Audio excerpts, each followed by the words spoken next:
वो beginners village में घुसने की कोशिश करता है, बिल्कुल सबकी तरह। लेकिन तभी सिस्टम पागल हो जाता है। हर तरफ लाल वार्निंग्स और एरर मैसेजेस फैल जाते हैं। लिखा आता है कि उसने प्रॉपर प्रोसीजर्स स्किप की हैं और एबनॉर्मल तरीके से लेवल्स गेन किए हैं। सिस्टम खुद ही उसके पूरे 99 लेवल्स ऑटो रीसेट करना शुरू कर देता है। वो घबरा जाता है, पागलों की तरह चिल्लाता है, क्योंकि 20 साल की नरक जैसी ग्राइंडिंग कुछ ही सेकंड में मिटती जा रही होती है। जब सब शांत होता है, वो स्टेटस विंडो खोलता है। स्टैट्स अब भी इंसेन हैं। लक छोड़कर हर स्टैट 99 पर है। सिर्फ लेवल रीसेट होकर लेवल 1 रह गया है। कुछ स्किल्स लॉक हो गई हैं, स्पेशल आइटम्स अनयूजेबल हैं, लेकिन उसे फर्क नहीं पड़ता। ऐसे स्टैट्स के साथ दोबारा लेवल बढ़ाना आसान है। उसके लिए ये अब भी विन है। वो मैप खोलता है और डेस्टिनेशन सेट करता है, बिगिनर स्टार्टिंग विलेज एरोसस। अब सवाल ये है कि उसका लेवल इतना ऊंचा था ही क्यों? 20 साल पहले, जब वो सिर्फ एक छोटा बच्चा था और एडवेंचरर एकेडमी में घूम रहा था, एक पागल बूढ़े आदमी ने उसे उठा लिया, बिना सोचे समझे किडनैप कर लिया,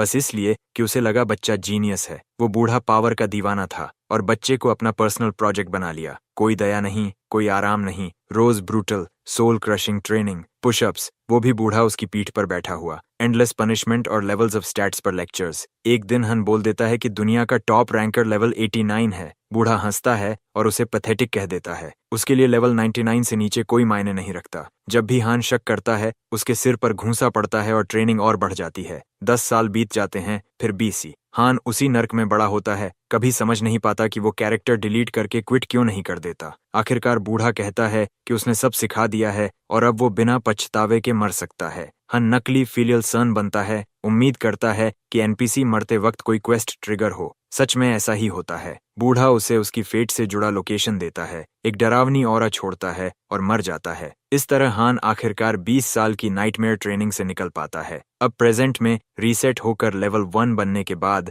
वो सफलतापूर्वक बिगिनर्स विलेज में घुसता है। हान उर्कस में कदम रखता है और महसूस करता है कि 2 दशकों का वक्त गुजर चुका है। उसकी नजर उस प्लाजा पर जाती है जहां वो बचपन में घूमता था। मर्चेंट्स अपना सामान बेच रहे हैं, लोग बैठकर खा रहे हैं, हर तरफ जिंदगी की हलचल है। ये शांत माहौल उसे नॉस्टैल्जिक बना देता है। उसे एहसास होता है कि वो इसे कितना मिस करता था। यहाँ वापस आकर उसे सच में अच्छा लग रहा है। बिना वक्त गंवाए वो वेस्ट गेट की ओर बढ़ता है, हंटिंग ग्राउंड्स जाने के लिए। लेकिन गेट पर एक गार्ड उसे रोक लेता है और पूछता है उसका लेवल क्या है। हन बताता है कि वो लेवल 1 है, जबकि उसकी उम्र 26 है। गार्ड सन्न रह जाता है। न्यूकमर समझकर वो उसे ईस्ट गेट से जाने की सलाह देता है। गार्ड समझाता है कि वेस्ट साइड लेवल 1 के लिए बेहद खतरनाक है। हन पूछता है क्या इलाका रिस्ट्रिक्टेड है। गार्ड मना करता है, बस कहता है कि लेवल 1 पर वो फैंग्ड रैबिट के सामने भी नहीं टिकेगा। गार्ड बार बार ईस्ट साइड पर ट्रेनिंग की सलाह देता है, लेकिन हान एक कॉकी ग्रिन के साथ आगे बढ़ जाता है। गार्ड अंदर ही अंदर आह भरता है, समझ जाता है कि ये लड़का नहीं मानेगा। उसे लगता है हान सोच रहा होगा कि मरकर रीस्पॉन हो जाएगा। तभी सिस्टम में क्वेस्ट प्रॉम्प्ट आता है और हान समझ जाता है कि गार्ड बस उसकी चिंता कर रहा है। क्वेस्ट एक्सेप्ट करने के बाद वो थोड़ा शो देने का फैसला करता है। वो कैजुअली हाथ हिलाता है, तभी एक फैंग्ड रैबिट उस पर झपटता है। गार्ड चिल्लाता है डॉज करने को, लेकिन हान एक पंच में उसे उड़ा देता है और एक्सप गेन कर लेता है। गार्ड वहीं जम जाता है, सदमे में। वो सोचता है उसने अभी क्या देखा, क्या ये वही लेवल 1 लड़का है? हन सिर हिलाकर कंफर्म करता है, सोचते हुए कि गार्ड्स तो प्लेयर लेवल सेंस कर सकते हैं। गार्ड कहता है कि वो लेवल डिटेक्ट कर सकता है, लेकिन फिर भी ये अविश्वसनीय है। वो पूछने लगता है कि ये लड़का कौन सी पागल ट्रिक इस्तेमाल कर रहा है। हान बस बेवकूफों जैसी ग्रिन करता रहता है, अपना सीक्रेट अपने तक रखने का फैसला करता है। तभी अचानक कहीं से एक एनरेज्ड बोर सीधे उनकी तरफ चार्ज करता है। गार्ड का चेहरा पीला पड़ जाता है और वो उसे पीछे हटने के लिए चिल्लाता है, लेकिन हान बिल्कुल भी नहीं घबराता। वो ऐसे स्मर्क करता है जैसे कह रहा हो डोंट वरी। गार्ड जानता है कि वो बीस्ट मजाक नहीं है, लेकिन हन को उसकी वार्निंग की जरा भी परवाह नहीं होती। वो सीधे अपनी फिस्ट बोर में घुसेड़ देता है, उसे इंस्टेंटली ढेर कर देता है और एक और लेवल अप हासिल कर लेता है। गार्ड अविश्वास में देखता रह जाता है। उसका दिमाग मानने से इनकार कर देता है कि कोई टोटल बिगिनर ऐसा कर सकता है। वो बुदबुदाता है कि हन जरूर पागल है। अब सब साफ है। हान उस हंसाने वाली इजी क्वेस्ट से मिले 30,000 गोल्ड जेब में डाल लेता है। उसे ये काफी सेटिस्फाइंग लगता है। उसके एक्चुअल स्टैट्स आराम से हर जगह 99 पर बैठे हैं। वो सोचता है डिटेल्स बाद में देखेगा। अभी के लिए उसका टारगेट है हायर लेवल हंटिंग ग्राउंड। चलते हुए उसके मुंह से एक हल्की हंसी निकलती है। ऐसा लगता है जैसे उसकी जिंदगी आखिरकार उस नर्क से बाहर आ गई हो। 20 ब्रूटल सालों के बाद उसकी मेहनत अब रंग ला रही है। वो उम्मीद करता है कि अब सब स्मूथली चलेगा, लेकिन बस कुछ ही दिनों बाद वो एक बेहूदे झमेले में फंस जाता है। उसकी आंखें सिकुड़ जाती हैं और वो सोचता है, व्हाट द बानन इज दिस शिट। सामने सिस्टम नोटिफिकेशन चमकता है जिसमें लिखा है कि उसने मर्डर किया है। केओस सिस्टम एक्टिवेट हो जाता है और उसे किलर्स मार्क दे देता है, जो लिटरली सबको दिखता है। पिछले कुछ दिनों में वो रैंडम इंसिडेंट्स में फंसता चला जाता है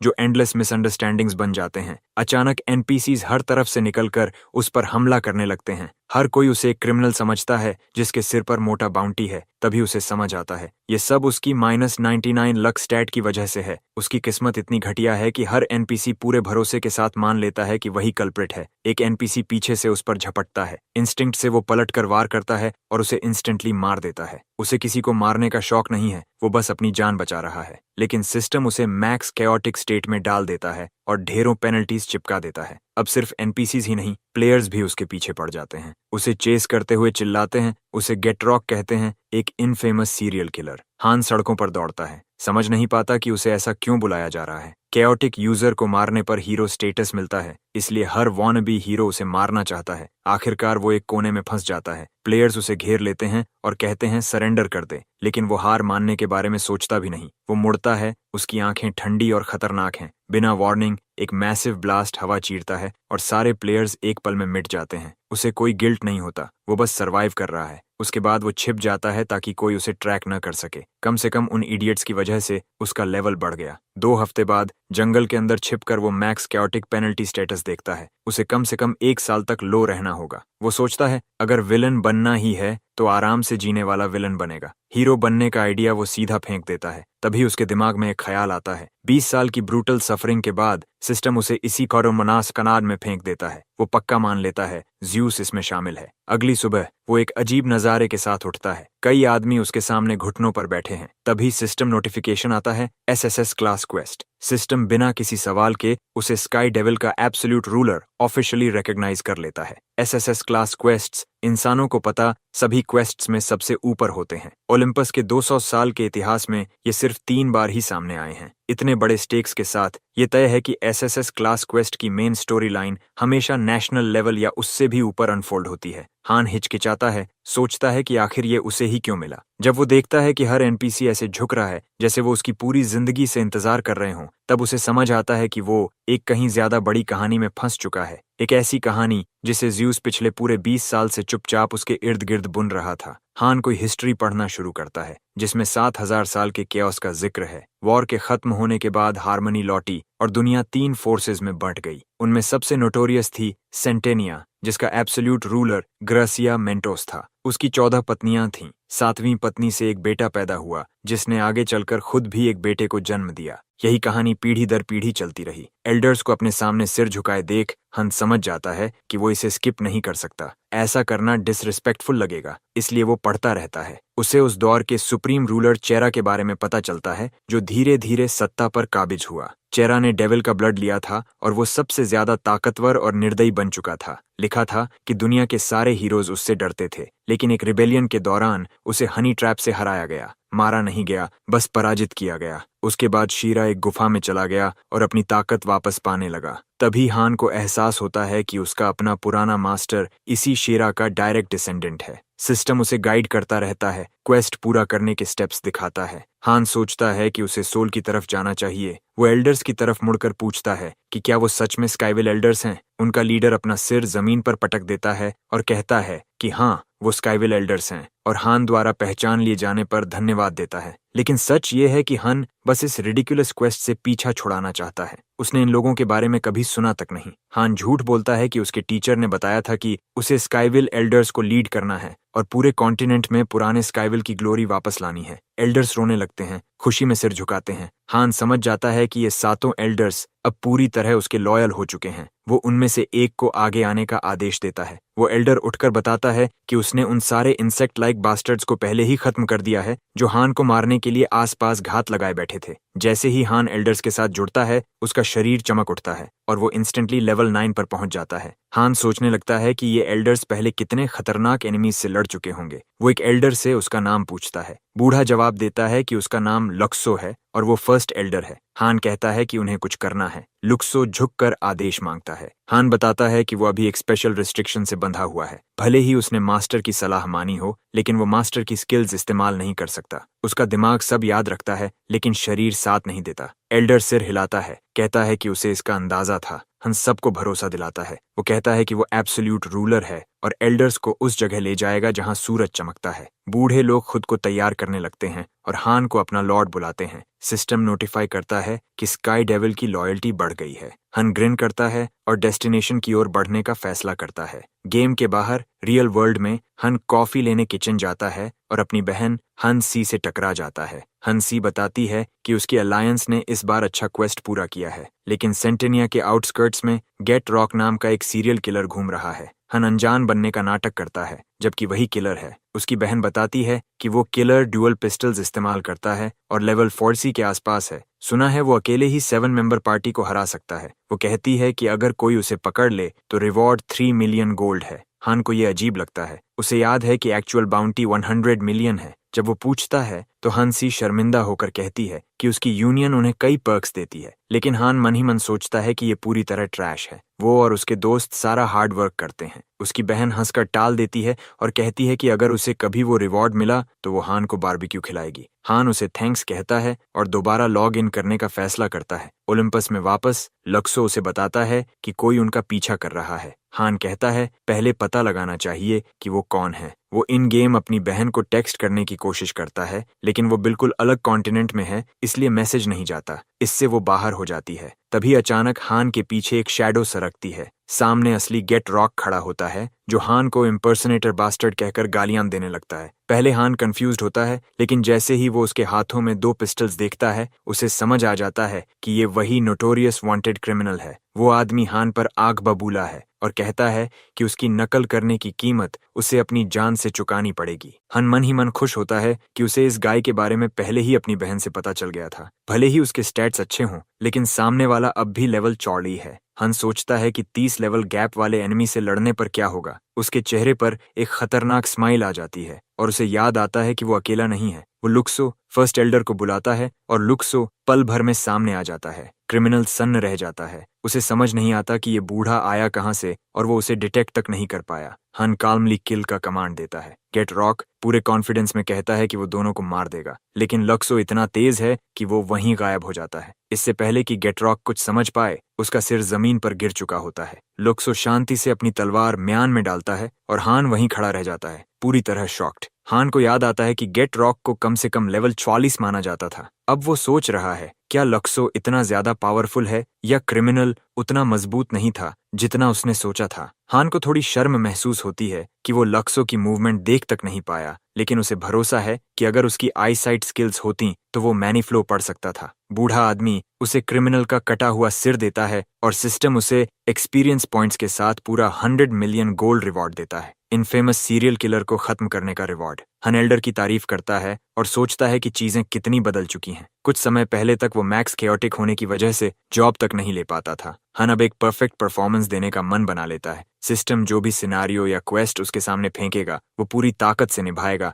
अपने मॉनर्क बनने के सफर में। 2 हफ्ते बाद हन जंगल में घूम रहा होता है और उसके चारों तरफ एल्डर्स किसी भी एनिमी या जानवर को पल भर में खत्म कर देते हैं। हान पहले ही लेवल 13 तक पहुंच चुका है, जो एक इंसेन स्पीड है, क्योंकि दूसरों को इतना बढ़ने में सालों लग जाते हैं। उसके पास हेवन ब्रेकिंग गोस्ट आर्ट नाम की स्किल है, जिसके लिए कम से कम लेवल 40 चाहिए, यानी असली खेल लेवल 40 पर शुरू होगा। वो एल्डर्स के बारे में सोचता है और उसे लगता है जैसे ये एक कंपनी हो जो फुल स्विंग में आइटम्स, लेवलिंग और स्काईविल लैकी इस्तेमाल कर रही हो। फिर वो बैग में रखे क्रिमिनल के सिर को देखता है और सोचता है कि अब इसका क्या करे। रियल वर्ल्ड में हन कंप्यूटर खोलता है और सर्च करता है कि एक्सपेंसिव आइटम्स बेचने की बेस्ट जगह कौन सी है। एक मैसेज उसे सलाह देता है कि इसे ओलंपस में इन गेम बेच दे। कई लोग उससे सहमत होते हैं, लेकिन हान को याद आता है कि मैक्स केओटिक होने की वजह से वो पब्लिक इंस्टीट्यूशंस इस्तेमाल ही नहीं कर सकता। ऊपर से गेम करेंसी गोल्ड है, जो रियल वर्ल्ड में ट्रेड भी नहीं होती, और पर्सनल इंफॉर्मेशन लीक होने का रिस्क अलग। तभी उसकी बहन ब्राइट स्माइल के साथ आ जाती है।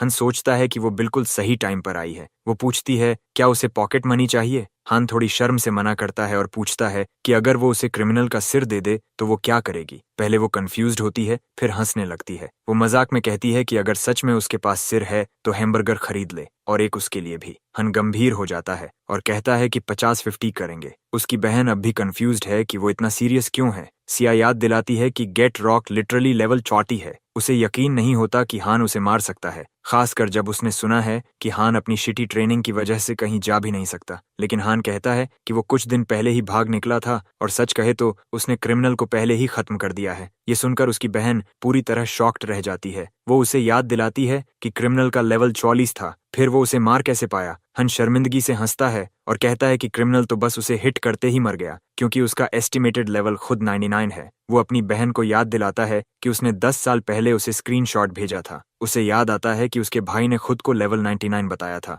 तब उसे लगा था कि उसका भाई इतना स्ट्रगल कर रहा है कि अब प्रेजेंट में प्रैंक करने लगा है। वो शर्माते हुए मुस्कुराती है और कहती है कि उसे वो फोटो एडिटेड लगी थी। हन को फर्क नहीं पड़ता कि वो माने या नहीं। वो बस उसे ऑर्डर देता है कि अगर क्रिमिनल का हेड चाहिए तो सेंटेनिया के माउंटेन्स में आ जाए। लॉग इन करते ही वो एग्जैक्ट कोऑर्डिनेट्स भेज देगा। वो सोचती है कि उसे रैंडम फॉरेस्ट में इतनी दूर क्यों आना पड़ेगा। तभी हान बता देता है कि वो मैक्स केओटिक है। ये सुनते ही उसका चेहरा सफेद पड़ जाता है। गेम में उसकी बहन वेस्ट गेट पहुंचती है और गार्ड्स से कहती है कि उसे माउंटेन्स में कुछ काम है। गार्ड्स उसे रोकने की कोशिश करते हैं, कहते हैं कि वो मॉन्स्टर्स के हाथों इंस्टेंटली मर जाएगी। वो शर्माते हुए हंसती है और उनकी एडवाइस इग्नोर कर देती है। गार्ड्स फिर भी रोकते रहते हैं, लेकिन वो हाथ हिलाकर जंगल की तरफ बढ़ जाती है। डेंस जंगल में 3 घंटे चलने के बाद उसे सब कुछ बहुत ज्यादा शांत लगता है। उसे याद आता है कि उसके भाई ने कहा था कि वो पहले ही सारे मॉब्स और मॉन्स्टर्स हटा देगा। वो आसपास देखती है और समझ जाती है कि सिर्फ मॉन्स्टर्स ही नहीं बल्कि सारे लिविंग ऑर्गेनिजम्स ही गायब हैं। तभी अचानक हान ठीक उसके पीछे प्रकट हो जाता है। सिया डर के मारे चिल्ला उठती है। उसे शॉक लगता है कि वो बिना कोई आवाज किए पीछे कैसे आ गया। वो अपने भाई से निकलती इंसेनली डेंस ऑरा भी महसूस करती है। अब उसे यकीन हो जाता है कि वो झूठ नहीं बोल रहा था, वो सच में मैक्स केओटिक है। वो पूछने लगती है कि क्या उसने किसी एनपीसी को मारा है, लेकिन हान सवाल इग्नोर कर देता है और उसे बैग थमा देता है जिसमें क्रिमिनल का हेड है और उस पर 100 मिलियन गोल्ड का बाउंटी है। वो यकीन नहीं कर पाती और सोचती है कि शायद सपना देख रही है। 100 मिलियन रिवॉर्ड को हाथ में देखकर उसे यकीन हो जाता है कि ये सच है। वो तुरंत पूछने लगती है कि उसने ये सब कैसे किया और उसे अमेजिंग कहती है। हन बस चाहता है कि वो जल्दी से जाकर इसे एक्सचेंज कर दे। वो मजाक में कहता है कि अगर वो हेड लेकर भाग गई तो वो उसे मार देगा। एडवेंचरर्स गिल्ड में उसकी बहन हेड जमा करती है और स्टाफ मेंबर कंफर्म करता है कि ये वांटेड क्रिमिनल गेट रॉक का सिर है। क्वेस्ट क्लियर हो जाता है। 100 मिलियन गोल्ड पे आउट होता है। वो सोचने लगती है कि अगर आधा पैसा भी मिल जाए तो वो जिंदगी भर अपने फेवरेट हैमबर्गर्स खा सकती है। लेकिन उसे याद आता है कि उसके भाई ने कितना हार्ड वर्क किया है और अब उसका फल मिल रहा है। वो जंगल में लौटती है और अपने भाई को उसका हिस्सा देती है और देखता है कि वो 50 मिलियन की जगह 99 मिलियन गोल्ड दे रही है। वो सोचता है कि कुछ गड़बड़ है, लेकिन फिर मुस्कुराता है और मान लेता है कि 20 साल की हेलिश ट्रेनिंग के बाद वो इसका हकदार है। वो अपना हिस्सा नहीं लेना चाहता, लेकिन थैंक्स के तौर पर 1 मिलियन पॉकेट मनी रख लेता है। वो उसे और देने को तैयार है, लेकिन वो सुनती नहीं और भाग जाती है। भागते हुए कहती है कि उसने सिर्फ मॉर्निंग ऑफ लिया था, अब उसे वापस जाना है। जाते जाते वो बोलती है कि आज वो उसे हैमबर्गर स्ट्रीट देगी और पेरेंट्स के साथ डिनर पर बुलाती है। हन मुस्कुराता है और उम्मीद करता है कि वो सुरक्षित घर पहुंचे। वो एक्सचेंज फीस और टैक्सेस के बाद 99 मिलियन गोल्ड चेक करता है। रियल वर्ल्ड में ये लगभग 80 मिलियन बनते हैं। पहली ही कोशिश में इतना पैसा, ये सच में उसकी लाइफ क्वेस्ट है, इसलिए उसे मैक्स केओटिक होने से कोई फर्क नहीं पड़ता। एसएसएस क्लास क्वेस्ट अभी शुरू भी नहीं हुआ और वो पहले ही इतना कमा चुका है। अब उसके पास 80 मिलियन कोलैटरल है। जब वो मेन क्वेस्ट क्लियर करेगा तो उसे नहीं पता कि रिवॉर्ड कितना पागलपन भरा होगा। वो जल्द से जल्द लेवल 40 पहुंचना चाहता है। इसके लिए उसे और तेज ग्रो करना होगा। हर मिनट हर सेकंड मायने रखता है। शाम को हान रियल वर्ल्ड में अपनी बहन से मिलता है। मैक्स केओटिक होने की वजह से वो खुद गेम में नहीं जा सकता, इसलिए वो उससे आइटम्स खरीदने को कहता है। वो मना करने की कोशिश करती है क्योंकि वो अभी काम से लौटी है, लेकिन हान वादा करता है कि अगर सब ठीक रहा तो वो उसे हर महीने 300,000 वन अलाउंस देगा। वो मान जाती है, लेकिन कहती है कि 500,000 वन ध्यान चाहिए। दोनों के बीच डील हो जाती है और सी तुरंत गेम में वापस चली जाती है। कुछ घंटे बाद पूरी तरह थका हुआ हान अपनी बहन द्वारा खरीदे गए नए कपड़े और आइटम्स ट्राई करता है। ये ऐसे इक्विपमेंट हैं जो एक्सपीरियंस अर्निंग रेट बढ़ाते हैं, लेकिन सबसे बड़ी दिक्कत ये है कि जो भी उसने खरीदा उस पर पूरे 70 मिलियन वन खर्च हो गए। जिंदगी में पहली बार उसने अपने हाथों से पैसा कमाया था। उसकी बहन को इससे फर्क नहीं पड़ता कि वो क्या कर रहा है, उसे बस अपना हिस्सा चाहिए क्योंकि वो उसके लिए इतनी एरेंड्स दौड़ चुकी है। फिर वो उसकी उम्मीदों पर पानी फेर देती है, कहती है कि पहले डेस्टिनेशन के लिए 3 मिलियन गोल्ड चाहिए और उसके बाद हर डेस्टिनेशन के लिए 300,000 गोल्ड। हन फिर से खुद को संभालता है, तय करता है कि सिस्टम जो भी सिनेरियो या क्वेस्ट फेंकेगा वो पूरी ताकत से निभाएगा, मोनार्क बनने की राह में। अब उसे वही करना है जो जरूरी है। वो एल्डर्स को बुलाता है और कहता है कि आगे बढ़ें और सिर्फ लेवलिंग पर ध्यान दें। अगले दिन हानजी माउंटेन्स पहुंचता है। वो अपने काम से काम रखे होता है कि तभी फुल आर्मर में एक आदमी उसे देख लेता है और सोचता है ये कौन है। वो नोटिस करता है कि हान मैक्स केओटिक है और उसके ग्रुप का एक मेंबर इसे परफेक्ट मानता है क्योंकि उसे फेम चाहिए। सब देखते हैं कि हान काफी वीक दिखता है और उसके आइटम्स बहुत बेसिक और शिटी हैं, तो वो मान लेते हैं कि यहाँ तक आते आते वो कई बार मरा होगा। पार्टी लीडर सोचता है कि हान ने उन्हें अभी नोटिस नहीं किया, मतलब उसका फील्ड ऑफ विजन छोटा है और वो शायद बिगिनर है। वो पूरी पार्टी को बैटल के लिए तैयार होने का आदेश देता है। फॉरेस्ट से गुजरते हुए हान को लगता है कि इलाका अजीब तरह से शांत है, कोई मॉन्स्टर आसपास नहीं है। तभी सिस्टम वार्न करता है कि कोई बाहरी ताकत उसके बॉडी को लॉक करने की कोशिश कर रही है। हान को ऑनेस्टली जैक्स महसूस होता है, लेकिन पीछे से उसे टेल कर रही स्क्वाड घबरा जाती है कि वो उनके मैजिक ट्रैप को श्रग ऑफ कैसे कर रहा है। एक कहता है शायद वो मेज हो, फिर भी वो उसके गियर को देखकर सोचते हैं कि वो एब्सोल्यूट क्रैप है और शायद इतनी बार मरा कि सब खो बैठा। आर्चर एरो नॉक करता है और लीडर सबको चुप रहने को चिल्लाता है। वो एक को आदेश देता है कि उसे बिजी रखे ताकि वो वॉर्प या ब्लिंक न कर पाए, जबकि वो और असिस्टेंट मैनेजर किल के लिए आगे बढ़ते हैं। अटैक से ठीक पहले हान पलटकर देखता है। उसकी नजर इतनी ठंडी होती है कि खून जम जाए। वो उन्हें आखिरी मौका देता है भाग जाने का, लेकिन वो उसे ब्लफ समझकर कहते हैं। लीडर पूरी ताकत से चार्ज करता है। हन कैजुअली पूछता है उनका लेवल क्या है। मैसिव हैमर उस पर लगता है और स्टील से टकराने की तरह उछल जाता है। मैनेजर सोर्ड स्लैश करता है, लेकिन उससे भी नहीं होता। आर्चर की एरोज उड़ती हैं, टीम सिंक करती है, मगर सब दहशत में रह जाते हैं क्योंकि उसका हेल्थ बार हिलता तक नहीं। हान अंदाजा लगाता है कि बड़ा सोर्ड वाला शायद लेवल 40 है, लेट 20s बिल्ड जैसा। आर्चर उसे एनालाइज करता रहता है। उसे यकीन है कि हान ने कोई सॉलिड आर्मर नहीं पहना और कोई स्पेल भी नहीं बोला। वो सोचता है कि शायद कोई हिडन मैजिक पहले से एक्टिव है। वो सिग्नल देता है कि वो तैयार है। लीडर डर के मारे पसीना बहाने लगता है, जबकि हान बोर्ड खड़ा रहता है। सोचता है कि इनके हमले टॉडलर स्लैप्स जैसे हैं। तंग आकर वो काउंटर अटैक के लिए तैयार होता है। स्किल सील्ड होने की वजह से वो बेसिक फाइटिंग स्टैंस लेता है। आर्चर सोचता है वो कोई बड़ा स्पेल डालेगा और सबको पीछे रहने को चिल्लाता है, लेकिन हान पहले ही डायरेक्टर के चेहरे पर घूंसा मार चुका होता है। उसे ड्रीमलैंड भेज देता है। सिस्टम बताता है कि उसका क्राइम स्टैट फिर बढ़ रहा है। हैमर वाला नाइट रेज में चार्ज करता है, पर हान एक पंच में टैंक गिरा देता है और क्राइम स्टैट और चढ़ जाता है। आर्चर और सपोर्ट क्रू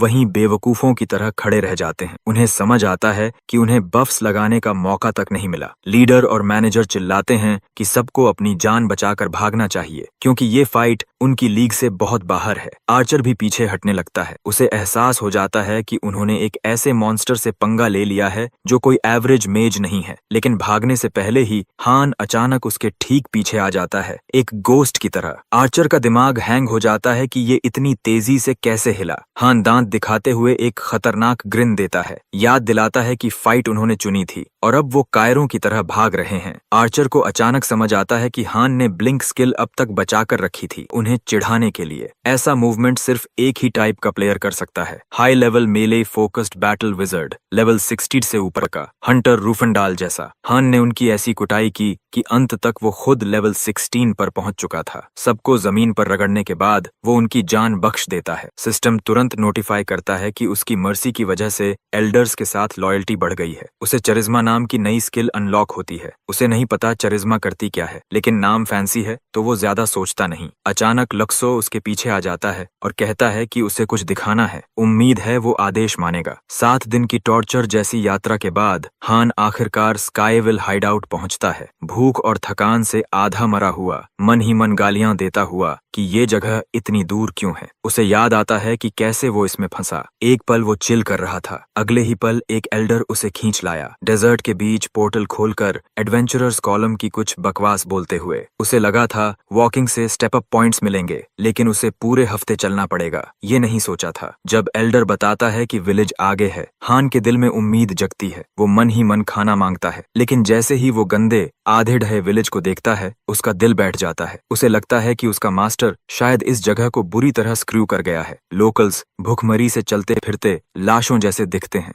फिर भी वो तुरंत घुटनों पर गिरकर उसे एब्सोल्यूट रूलर और सेवियर कहते हैं। सिस्टम उसे एक क्वेस्ट देता है, इस कोलैप्स के कगार पर खड़े विलेज को बचाने का। वो वीक स्माइल देता है, ऐसा लगता है जैसे भूख से अभी गिर पड़ेगा। एक एंशंट बूढ़ा प्रॉफिट कार्ल, जिसकी उम्र 133 साल है, आगे आता है और बताता है कि उसने 12 एल्डर्स को यहाँ एम्पायर से छिपा कर पाला था। वो सब एब्सोल्यूट रूलर के डिसेंडेंट को खोजते रहे। प्रॉब्लम ये थी कि ये इलाका वेस्टलैंड है, ना मॉन्स्टर्स, ना एनिमल्स, ना फार्मिंग। हान को ये सब बेवकूफी लगती है, सोचता है सप्लाईज बाहर से क्यों नहीं लाए। बूढ़ा कहता है ये नामुमकिन है। हान समझ जाता है कि उसका पहला काम सबको भूख से मरने से बचाना है। वो विलेजर्स से वादा करता है कि वो सब कुछ सैक्रिफाइस करके उन्हें जिंदा रखेगा। सिस्टम दिखाता है कि मोराल और लॉयल्टी तेजी से बढ़ रही है। वो लक्सो से कहता है कि साथ चले, बाकी एल्डर्स गार्ड करेंगे। लक्सो बिना किसी शिकायत के सिर हिलाता है और दोनों निकल पड़ते हैं। हन उसे आदेश देता है कि रास्ते में मिलने वाले किसी भी मॉन्स्टर को वही संभाले और जो भी लूट या वैल्यूएबल स्टोन्स गिरें सब इकट्ठा करे। उसे लगता है ये क्वेस्ट शायद काफी इजी रहने वाला है। माउंटेन्स में गायब हुए हान और लक्सो को एक हफ्ता बीत जाता है। लक्सो काफी सेटिस्फाइड महसूस करता है कि उसके लॉर्ड ने समय रहते सब प्रिपेयर कर लिया। वो ऐसे कंधे उचकाता है जैसे ये ऑब्वियस हो। टाइम कम था, इसलिए उसने सबसे आसान चीजों से शुरुआत की। वो एक बड़े पत्थर पर बैठा है, बैग्स के ढेर को देखते हुए, जिनमें पता नहीं क्या क्या भरा है। कुछ दिन पहले ही हान की बहन को उसका मैसेज मिला था। उसने उससे एक फेवर मांगा था, मैजिक पॉकेट लेने को कहा और 800 लोगों के लिए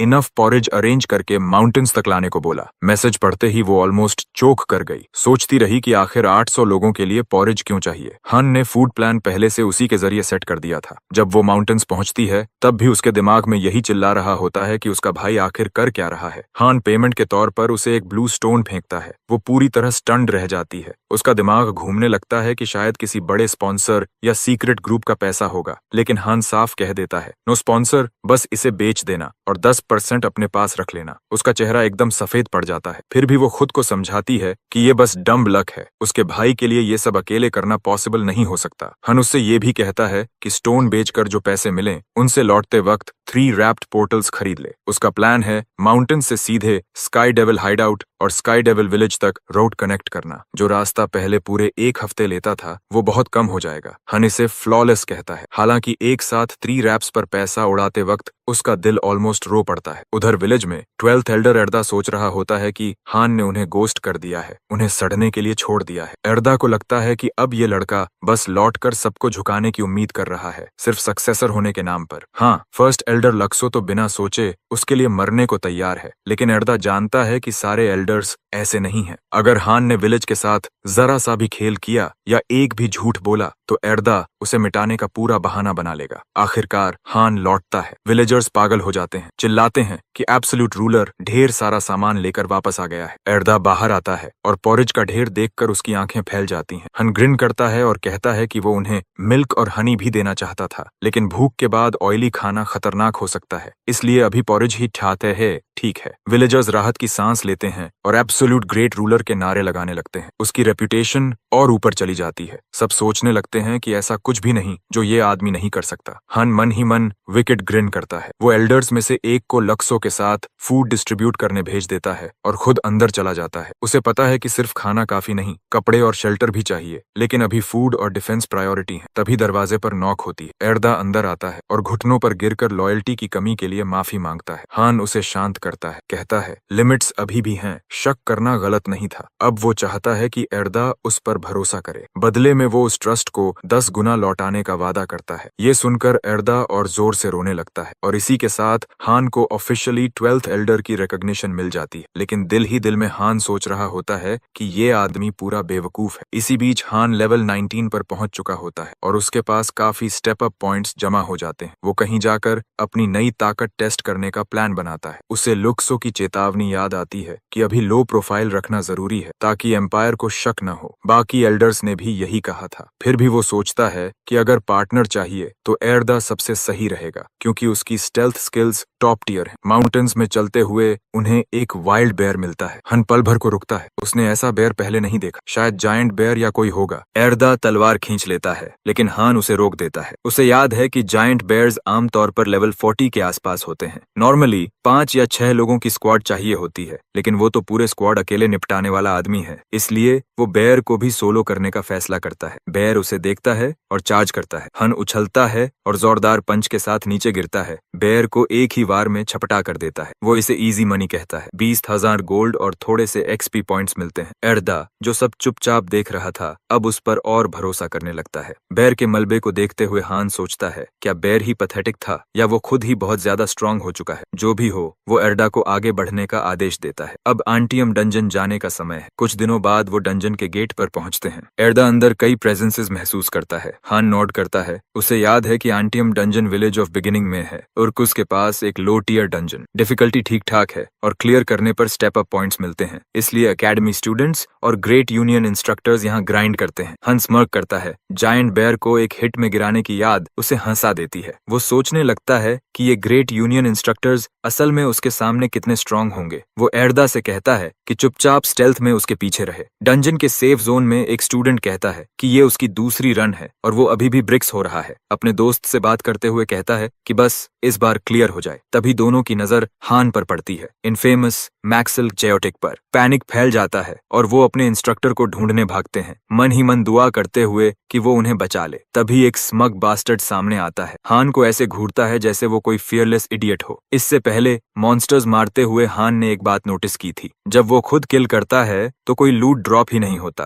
वो स्टैट विंडो खोलता है और देखता है लक स्टैट -99 पर अटका है। -99 लक का मतलब ड्रॉप रेट भी पूरी तरह टैंक। उसे लगता है जैसे यूनिवर्स ही उसके साथ कर रहा हो। वो सोचता है काश फाइनल ब्लो एल्डर्स में से कोई मार दे। तभी एक इंस्ट्रक्टर आकर पूछता है कि वो यहाँ क्या कर रहा है। हान को अपनी बहन की वार्निंग याद आती है कि ग्रेट यूनियन इंस्ट्रक्टर्स अक्सर लेवल 40 से ऊपर होते हैं। लगता है वो बिल्कुल सही थी। ये एरोगेंट लोग सच में फैलाना पसंद करते हैं। इंस्ट्रक्टर दोबारा सवाल करता है। हान उल्टा पूछता है कि वो उसे ऐसे बात करने का हक क्यों समझ रहा है। इंस्ट्रक्टर हंसता है, कहता है कि वो ऐसे कई लोगों को देख चुका है, अभी निकल जाए तो छोड़ देगा। इंस्ट्रक्टर उसके स्टैट्स देखता है, लेवल 19, घटिया गियर, और उसे ट्रैश समझ लेता है, जो शायद स्टूडेंट्स को मारकर उनका लूट बेचता है। हन इन अजीब आरोपों से कंफ्यूज्ड हो जाता है। वो सिचुएशन डी एस्केलेट करना चाहता है क्योंकि आसपास बच्चे हैं। वो इंस्ट्रक्टर से कहता है कि चिल करे, वो बस डंजन क्लियर करने आया है। लेकिन इंस्ट्रक्टर नहीं मानता। स्नीयर करते हुए कहता है कि वो उसकी चाल समझ चुका है। तभी सिस्टम वार्निंग देता है कि सेफ जोन खत्म होने वाला है। इंस्ट्रक्टर स्टूडेंट्स को अपने पीछे छिपने का आदेश देता है। सब समझ जाते हैं कि ये ग्रेट यूनियन का इंस्ट्रक्टर है। हन चिढ़ जाता है और कहता है कि वो शुरू करने नहीं आया। इंस्ट्रक्टर उसे ब्लफिंग लूजर समझकर टाल देता है। हान फिर कहता है कि वो किसी स्कमबैग की तरह स्टूडेंट से पंगा लेने नहीं आया। वो साफ कह देता है कि उसे बस डंजन क्लियर करना है। लेकिन तभी सिस्टम अनाउंस करता है कि सेफ जोन खत्म हो चुका है और इंस्ट्रक्टर तलवार खींच लेता है। मारने के इरादे से आगे बढ़ते हुए वो उसे एरोगेंट बास्टर्ड कहता है। हान का सब्र टूट जाता है। वो आखिरी बार चेतावनी देता है, लेकिन इंस्ट्रक्टर पूरी ताकत से झपट पड़ता है। उसकी तलवार हान के आर पार निकल जाती है। फिर भी वो बिना हिले खड़ा रहता है। इंस्ट्रक्टर की आंखें फैल जाती हैं। उसे लगता है शायद कोई अजीब मैजिक ट्रिक है। हान उसे मौत वाली नजर से घूरता है और पूछता है, बस इतना ही? इंस्ट्रक्टर के दिल में डर उतर आता है। उसे समझ आता है कि सामने वाला कोई साधारण न्यूबी नहीं है। घबराकर इंस्ट्रक्टर बैकअप बुलाने की कोशिश करता है। सोचता है कि ये लेवल 19 केओटिक फ्रीक कोई हिडन स्किल यूज कर रहा है। हान उसे याद दिलाता है कि उसने पहले ही कहा था कि वो ट्रबल नहीं चाहता और आखिरी वार्निंग भी दी थी। अब पूरी तरह तंग आकर वो काउंटर करता है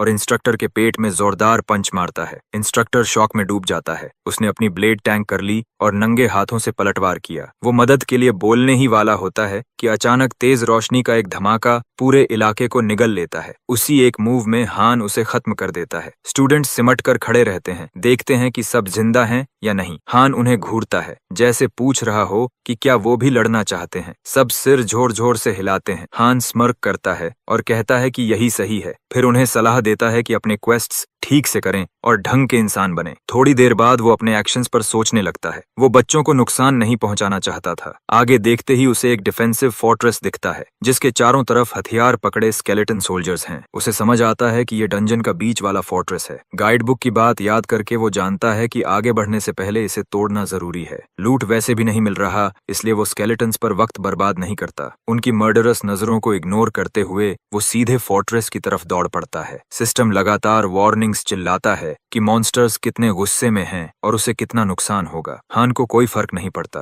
वो सोचता है शायद 10 पंचेस काफी होंगे, लेकिन सिर्फ एक ही पंच में पूरा फोर्ट्रेस ऐसे ढह जाता है जैसे गीला कार्डबोर्ड हो। वो थोड़ा डिसअपॉइंटेड हो जाता है। क्या ये फोर्ट्रेस इतना कमजोर होना चाहिए था? फिर भी वो खुश है कि काम आसान हो गया। बिना रुके वो आगे बढ़ जाता है। कुछ देर बाद घबराए स्टूडेंट्स द्वारा बुलाए गए इंस्ट्रक्टर्स पहुंचते हैं और देखते हैं कि फोर्ट्रेस पहले ही रबल बन चुका है। लेवल 19 प्लेयर द्वारा ऐसा होना उनके लिए समझ से बाहर है। वो डम फाउंडेड खड़े रह जाते हैं, सोचते हैं शायद उसके पास कोई अल्ट्रा रेयर आइटम हो। तभी सिस्टम अनाउंस करता है कि डंजन क्लियर हो चुका है। सबके मुंह खुले रह जाते हैं इसे इम्पॉसिबल कहते हुए। डंजन के अंदर हान सोचता रहता है कि हर जगह स्केलेटन सोल्जर्स ही क्यों हैं। किसी नॉर्मल लेवल 19 किस्म के लिए ये जगह नाइटमेयर होती, लेकिन उसके लिए नहीं। वो फाइनल स्टेज तक पहुंचता है स्केलेटन्स को इग्नोर करते हुए। वो आगे झपटता है और पूरी ताकत से वार करता है। मन ही मन उम्मीद करता है कि ये एक हिट में न टूटे, लेकिन बदकिस्मती से फाइनल स्टेज की शील्ड तुरंत क्रम्बल हो जाती है। वो भौहें चढ़ाता है, सोचता है कैसी बेकार शील्ड है। जानता है कि इंस्ट्रक्टर्स कभी भी आ सकते हैं, इसलिए जल्दी निपटाता है। सिस्टम उसे डंजन क्लियर करने की बधाई देता है।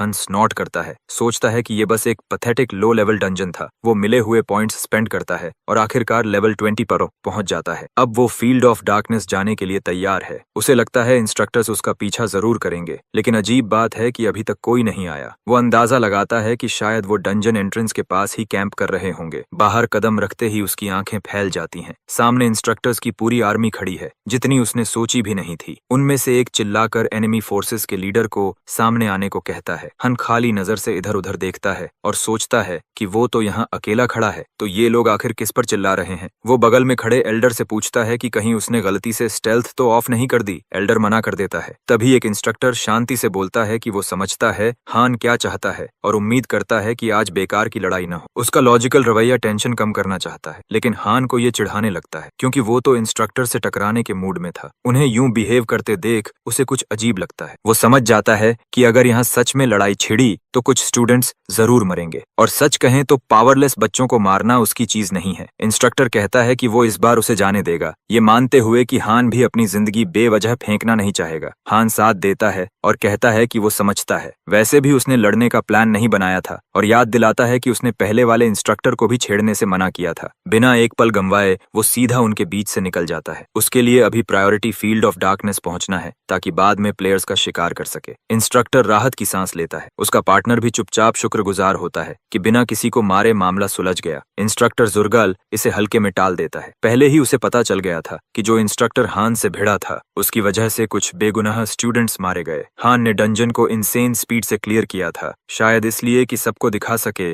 कि उसके पीछे कोई हिडन सपोर्ट है। जुर्गल जानता है कि यहाँ बच्चों की संख्या बहुत ज्यादा है जिन्हें बचाना उनकी जिम्मेदारी है, इसलिए उन्हें उसे भड़काए बिना दूर भगाना ही सही लगा। उधर एक और इंस्ट्रक्टर उसे घूरता है, सोचता है ये पागल बास्टर्ड आखिर है कौन। एक बात तय है, हान मैक्स ले केओटिक है, यहाँ तक कि शक है कि वो रूफेंडॉल ही हो सकता है। सब जानते हैं रूफेंडॉल सपोजिडली लेवल 50 है, लेकिन हो सकता है उसने चीट से अपना असली लेवल छुपा रखा हो। कहीं और रूफेंडॉल खुद कई प्लेयर्स को एक साथ स्लॉटर कर रहा होता है डेथ नेल से। वो ठंडी हंसी हंसता है, उन्हें ताना मारता है कि मरने से पहले अपनी पीठ साफ कर लें, और अगर मरते ही रहना है तो गेम से लॉग आउट कर दें। वो पूरा मैक्सल केओटिक है और यहाँ सिर्फ लूट के लिए है। मरे हुए प्लेयर्स के आइटम्स फार्म करना उसे बेहद प्रॉफिटेबल लगता है। तभी उसे याद आता है कि हाल में कोई उसे हंट कर रहा है, जबकि वो उससे कभी मिला भी नहीं। लोग कह रहे हैं कि कोई हर जगह उसकी इम्पर्सनेशन कर रहा है। वो सोचता है कोई वॉनबी मैक्स केओटिक उसकी नकल कर रहा है। सुना है उस पोजर ने अमेंटियम डंजन में बड़ा सीन खड़ा किया था। अगर ये चलता रहा तो ग्रेट यूनियन उसे बाहर निकाल सकता है, और ग्रेट यूनियन को चिढ़ाना मतलब खुद मरने को बुलाना। इसलिए वो तय करता है कि हालात होने से पहले उस पंख को ढूंढ निकालेगा। उधर स्काईविल विलेज में हान लौटता है और एल्डर्स को बताता है कि अगली जगह फ्लोटिंग मॉन्स्टर्स से भरी होगी। एल्डर्स में से एक लॉन्ग रेंज मैजिक में स्पेशलिस्ट है। लुक्सो तुरंत समझ जाता है कि वो किसकी बात कर रहा है। एक एल्डर गर्व से हाथ उठाता है, कहता है कि लॉन्ग रेंज स्पेल्स में उसे पूरा भरोसा है। हान तय करता है कि आज वही उसके साथ जाएगा। एल्डर एक सिनिस्टर ग्रिन के साथ सिर हिलाता है। तभी हान को याद आता है कि उसकी बहन का बर्थडे पास आ रहा है। शायद इस बार उसे अच्छा भाई बनना चाहिए। वो सोचता है आज एक्स्ट्रा ग्राइंड करेगा ताकि उसे बर्थडे गिफ्ट दिला सके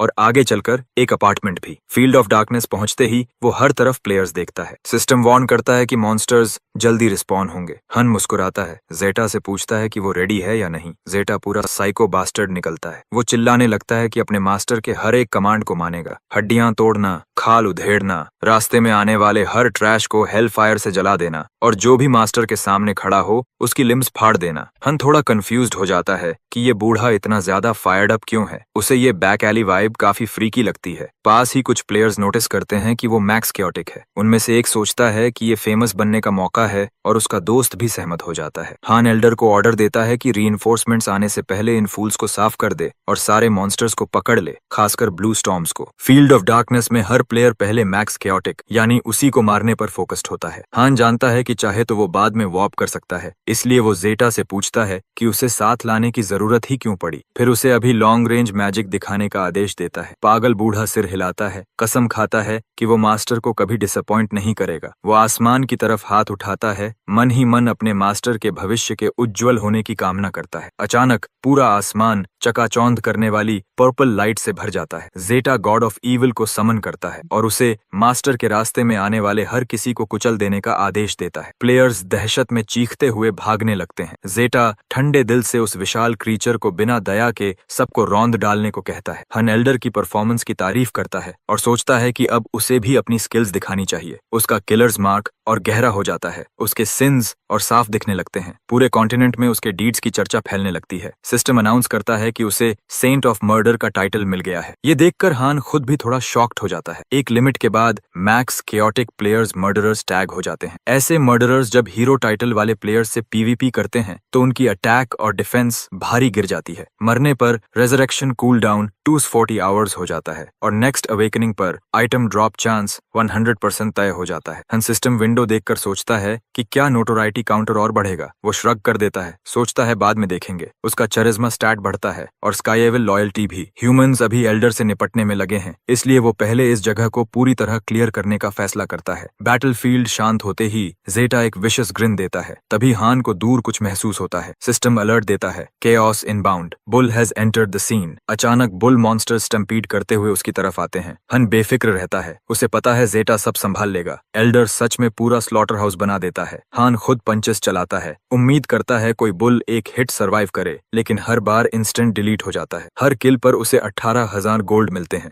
गोल्ड बढ़ता देख वो लड़ता रहता है, जबकि जेटा लूट और स्टोन्स इकट्ठा करता है। दोनों मिलकर क्रैक्ड ड्यूओ की तरह लड़ते हैं। दूर खड़े दो प्लेयर्स फुसफुसाते हैं कि ये दोनों इंसेन हैं। एक कहता है एवरेज डंजन फार्मिंग, दूसरा हंसता है, कहता है सोर्ड वाला बिल्कुल एवरेज नहीं है, कोई क्लोज कॉम्बैट मेज होगा। वो जेटा की बात कर रहे होते हैं। उन्हें नहीं पता कि उसके पास अटैक स्किल है। वो मान लेते हैं कि वो कम से कम लेवल 50 होगा। तभी जेटा हवा में कूदता है, मास्टर की जय चिल्लाता है और पर्पल अटैक से पूरे मॉन्स्टर पैक को वेपराइज कर देता है। हन सोचता है ये ओवरकिल है, लेकिन सिस्टम पिंग करता है लेवल अप। वो जेटा को स्टोन्स गैदर करने को कहता है और जेटा तुरंत काम में लग जाता है। वो 7 ब्लू स्टोन्स जेब में डालता है, इस बात से हाइप्ड कि फार्मिंग कितनी पागल स्पीड से चल रही है। तभी बॉस मॉन्स्टर स्पॉन होता है। वो सोचता है जल्दी निपटाकर गायब हो जाना चाहिए। दूर खड़े दो प्लेयर्स उसे केओस बुल किंग पहचान लेते हैं, एक विशाल बुल ह्यूमनॉइड बॉडी के साथ। हन पहली बार ऐसा फ्रीक देख रहा होता है। वो जेटा को छोटे मॉन्स्टर साफ करने और ड्रॉप्स उठाने का आदेश देता है, जबकि खुद केओस बुल किंग को ऑब्जर्व करता है। ये नॉर्मल फील्ड बॉसेस से कहीं ज्यादा बीफी लगता है। वो उम्मीद करता है कि कम से कम 20 ब्लू स्टोन्स ड्रॉप हों। अंदर ही अंदर चाहता है कि बॉस एक डायरेक्ट हिट सरवाइव कर जाए ताकि फाइनल ब्लो जेटा मारे, लेकिन तभी जेटा कुछ स्ट्रॉन्ग प्रेजेंसेस की तरफ इशारा करता है जो तेजी से पास आ रही हैं। हान समझ जाता है कि उनके आने से पहले बॉस खत्म करने का समय नहीं है। वो फैसला करता है कि निकलना ही बेहतर है और जेटा को रिट्रीट का आदेश देता है, गुस्से में बड़बड़ाते हुए। ये ह्यूमिलिएशन उसे अंदर तक जला देता है। उसे नफरत है खुद को इतना वीक महसूस करना, लेकिन वो कसम खाता है कि पूरे कॉन्टिनेंट में स्काई डेविल की ग्लोरी वापस लाएगा। भागते वक्त उसकी आंखों में आंसू आ जाते हैं, खोए हुए ब्लू स्टोन्स का सोचकर। पीछे 2 ऑब्जर्वर्स उन्हें कंफ्यूजन में जाते हुए देखते रह जाते हैं। रूम में वापस आकर वो गेम नोटिस बोर्ड चेक करता है कि कहीं मॉन्स्टर पैच अनाउंस तो नहीं हुआ, लेकिन कुछ नहीं मिलता। वो सोचता है कि ब्लैक केओस बुल पहले क्यों आ गया जबकि वो ऑफिशियली रिलीज ही नहीं हुआ था। शायद उसकी कर्स्ड -9/99 लक फिर से हरकत में है। उसे समझ नहीं आता ये ओमेन है या डेथ फ्लैग। उसे पछतावा होता है कि उसने उस ब्लैक बुल को सीधे पंच क्यों नहीं कर दिया। तभी एक पोस्ट दिखता है, हंटिंग ग्राउंड्स डिफिकल्टी अचानक लेवल 97 तक जंप कर गई है। कोई लिखता है कि मैंटियम डंजन आज हेल बन गया था। ब्लैक स्कल सोल्जर्स अचानक स्पॉन हो गए। कोई जायंट ब्लैक बेयर की एम्बुश की बात करता है। हान को एहसास होता है कि ये वही जगहें हैं जहां वो हाल ही में गया था। स्क्रॉल करते हुए उसे और पोस्ट्स मिलते हैं। कोई डार्क डेजर्ट में नए ब्लैक मॉन्स्टर की बात करता है। वो तुरंत समझ जाता है कि वही बीस्ट है। पोस्ट में लिखा होता है कि मैक्स केओटिक प्लेयर जिसने केओस काउज मारी थी वो ब्लैक केओस बुल किंग आते ही भाग गया।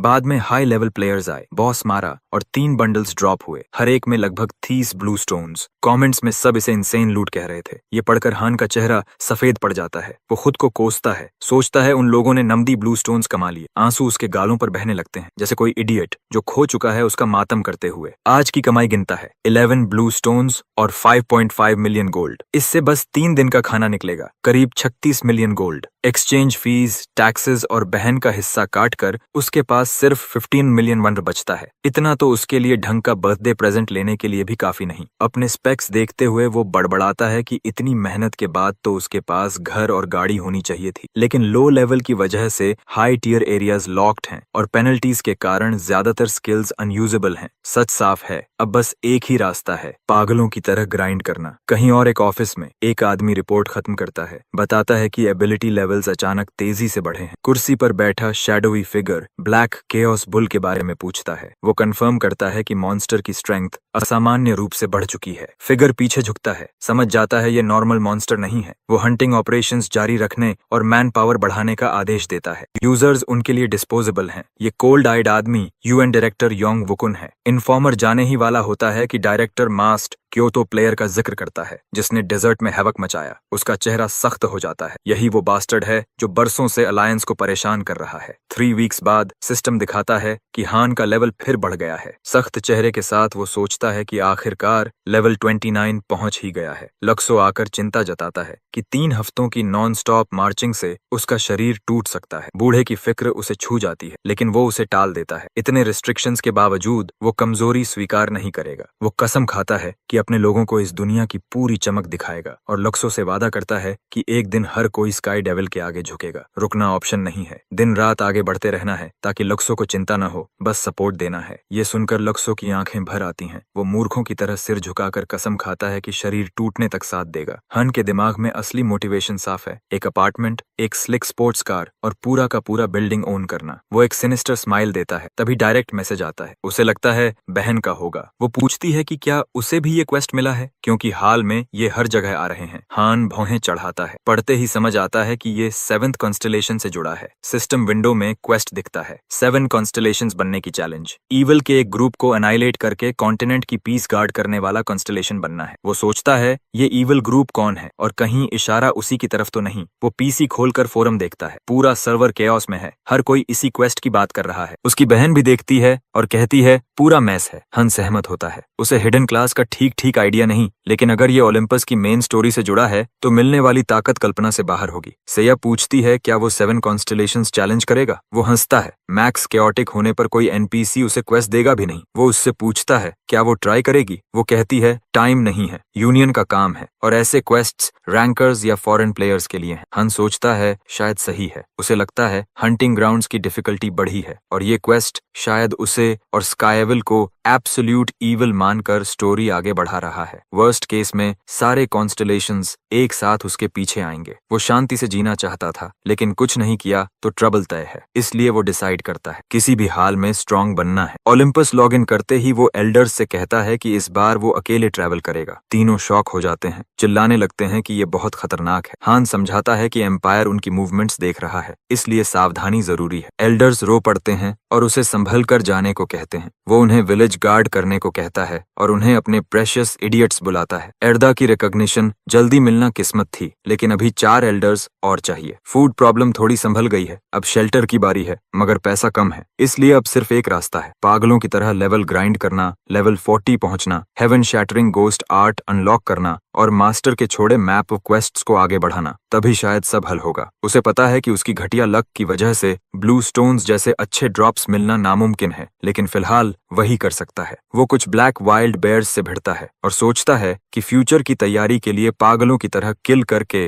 लेवल बढ़ाएगा। जैसे ही सब उस पर चार्ज करते हैं, वो उन्हें इंस्टेंटली खत्म कर देता है। तभी सिस्टम नोटिफिकेशन आता है। उसे अनऑर्डिनरी पावरफुल फिस्ट नाम की स्किल मिलती है। पहले वो सोचता है ये क्या बकवास है, शायद हंटिंग में मदद करे। ध्यान से देखने पर पता चलता है कि ये स्किल उसकी खुद की पावर कम कर देती है और मॉन्स्टर्स को जिंदा रहने देती है। स्किल घटिया है, फिर भी वो बेवकूफों की तरह खुश हो जाता है, क्योंकि अब वो आइटम्स फार्म कर सकता है। अब वो दूसरों से लास्ट हिट दिलवा सकता है। शायद कोई पेट खरीदे और उसे लास्ट हिट दिलवाए, क्योंकि उसकी लक तो बेकार है। और वो घर लौटने ही वाला होता है कि कोई पीछे से सरकते हुए कहता है कि आखिरकार उसने उसे ढूंढ लिया है। हंस समझ जाता है कि ये वही आदमी है जो उसे ढूंढ रहा था। वो पलटता है और उसे याद आता है कि कुछ ऐसा पहले भी हो चुका है। सामने खड़ा आदमी पूछता है कि क्या उसे अंदाजा है कि उसकी वजह से वो कितनी मुसीबत में फंस गया है। वो है लूपेंडॉल, मैक्स केओटिक क्रिमिनल, जिसे इन दिनों उसी की वजह से फंसाया जा रहा है और कोई उसकी बात पर भरोसा नहीं करता। लूपेंडॉल ग्रेट यूनियन के बास्टर्ड्स को कोसता है। साफ दिख रहा है कि वो अपनी रेपुटेशन ठीक करने के लिए उसे मारने आया है। हान उसे खाली नजरों से देखता है, बस उसकी थिक नास्टी ईविल ऑरा महसूस करता है। लूपेंडॉल सन्न रह जाता है, सोचता है क्या ये उसे चिढ़ा रहा है या सच में पहचान ही नहीं रहा। वो पूछता है कि क्या इसके अंदर इंसान वाली कॉन्शियंस बची भी है। वो उम्मीद करता है कि ये एक्ट हो, लेकिन साफ है हान सच में क्लूलेस है। हान बस स्मर्क करता है और लूपेंडॉल को अम्यूजिंग कह देता है। यही बात लूपेंडॉल को भड़का देती है। उसकी आंखों में गुस्सा चमक उठता है। वो चिल्लाता है कि वो लूपेंडॉल है, वही नाम जिसकी नकल करके ये घूम रहा है। वो उसे पकड़कर ग्रेट यूनियन के हवाले करेगा और समझाएगा कि वो कितनी गहरी और मुसीबत में है। लूपेंडॉल चाहता है कि हान उसके पैरों में गिरकर भीख मांगे, लेकिन हान का इंडिफरेंट चेहरा देख वो तय करता है कि इस इडियट को सजा मिलनी चाहिए। लूपेंडॉल मान लेता है कि हान अभी डर के मारे कांप रहा होगा और उम्मीद करता है कि वो चुपचाप सरेंडर कर देगा, लेकिन हान कंधे उचका देता है और कहता है कि टाइम बर्बाद मत करो, लड़ाई शुरू करते हैं। लूपेंडॉल उसे लूनेटिक कहता है। वो साई करता है कि वो किसी और मैक्स केओटिक के साथ रफ नहीं होना चाहता था, लेकिन अब स्क्रू इट। वो पूरी ताकत से चार्ज करता है, उम्मीद करता है कि हान पहले हिट में मरे नहीं, ताकि वो उसे अच्छे से पीट सके। हान उस वार को सीने पर लेता है और उसका एचपी मुश्किल से 3% गिरता है। वो निराश हो जाता है। यही है वो क्रिमिनल जिसे सब पूछते हैं। लेवल 50s 40s से ऊपर होते हैं, फिर भी ये डिसअपॉइंटिंग है। वो एक नई अनलॉक्ड स्किल एक्टिवेट करता है और फाइटिंग स्टैंस लेता है। स्किल इस्तेमाल करते हुए वो अपनी डैमेज 90% कम कर देता है, ताकि गलती से लूपेंडॉल को एक हिट में मार न दे। उधर लूपेंडॉल सोचता है कि ये कोई पागल हाई लेवल स्किल एक्टिवेट कर रहा है। अगर उसका अंदाजा सही है तो यही वो बास्टर्ड है जिसने ग्रेट यूनियन डायरेक्टर को एक हिट में गिराया था। ऐसी स्किल बेहद खतरनाक होती है, चार्ज टाइम लंबा और रिस्क भारी। लूपेंडॉल इन्हीं ख्यालों में डूबा होता है कि हान अचानक ब्लर होकर सामने आता है, दूरी मिटाता है और उसका गला पकड़ लेता है। वो एक पंच मारता है और तुरंत पीछे हट जाता है। खुद सोचता है कि क्या वार ठीक से लगा भी या नहीं। लूपेंडॉल हंसकर कहता है कि हान एक पल लेट हो गया था, क्योंकि उसने समय पर बैरियर खड़ी कर ली थी। हान जीभ चटकाता है, हल्की निराशा के साथ सोचता है कि क्लीन हिट नहीं लगा, लेकिन अब उसे पता है कि लूपेंडॉल और ज्यादा झेल सकता है। वो अपनी डैमेज 40% तक बढ़ा देता है। लूपेंडॉल समझता है कि ये बस कूल डाउन के लिए रैंडम बोल रहा है। नॉर्मली जब नेक्स्ट स्किल रेडी हो तो कोई बेवजह बातें नहीं करता। नॉर्मली लोग स्किल्स तुरंत फायर कर देते हैं। लूपेंडॉल को लगता है सामने वाला पूरा ओपन है, तो वो पागल जानवर की तरह चार्ज करता है। अगले ही पल हान की फिस्ट लुपेंडॉल के चेहरे पर ऐसी लगती है कि वो उड़ता हुआ पीछे जा गिरता है। सिस्टम अलर्ट्स चमकते हैं, दिखाते हैं कि लुपेंडॉल की हर बैरियर और शील्ड इम्पैक्ट में इंस्टेंट शैटर हो चुकी है।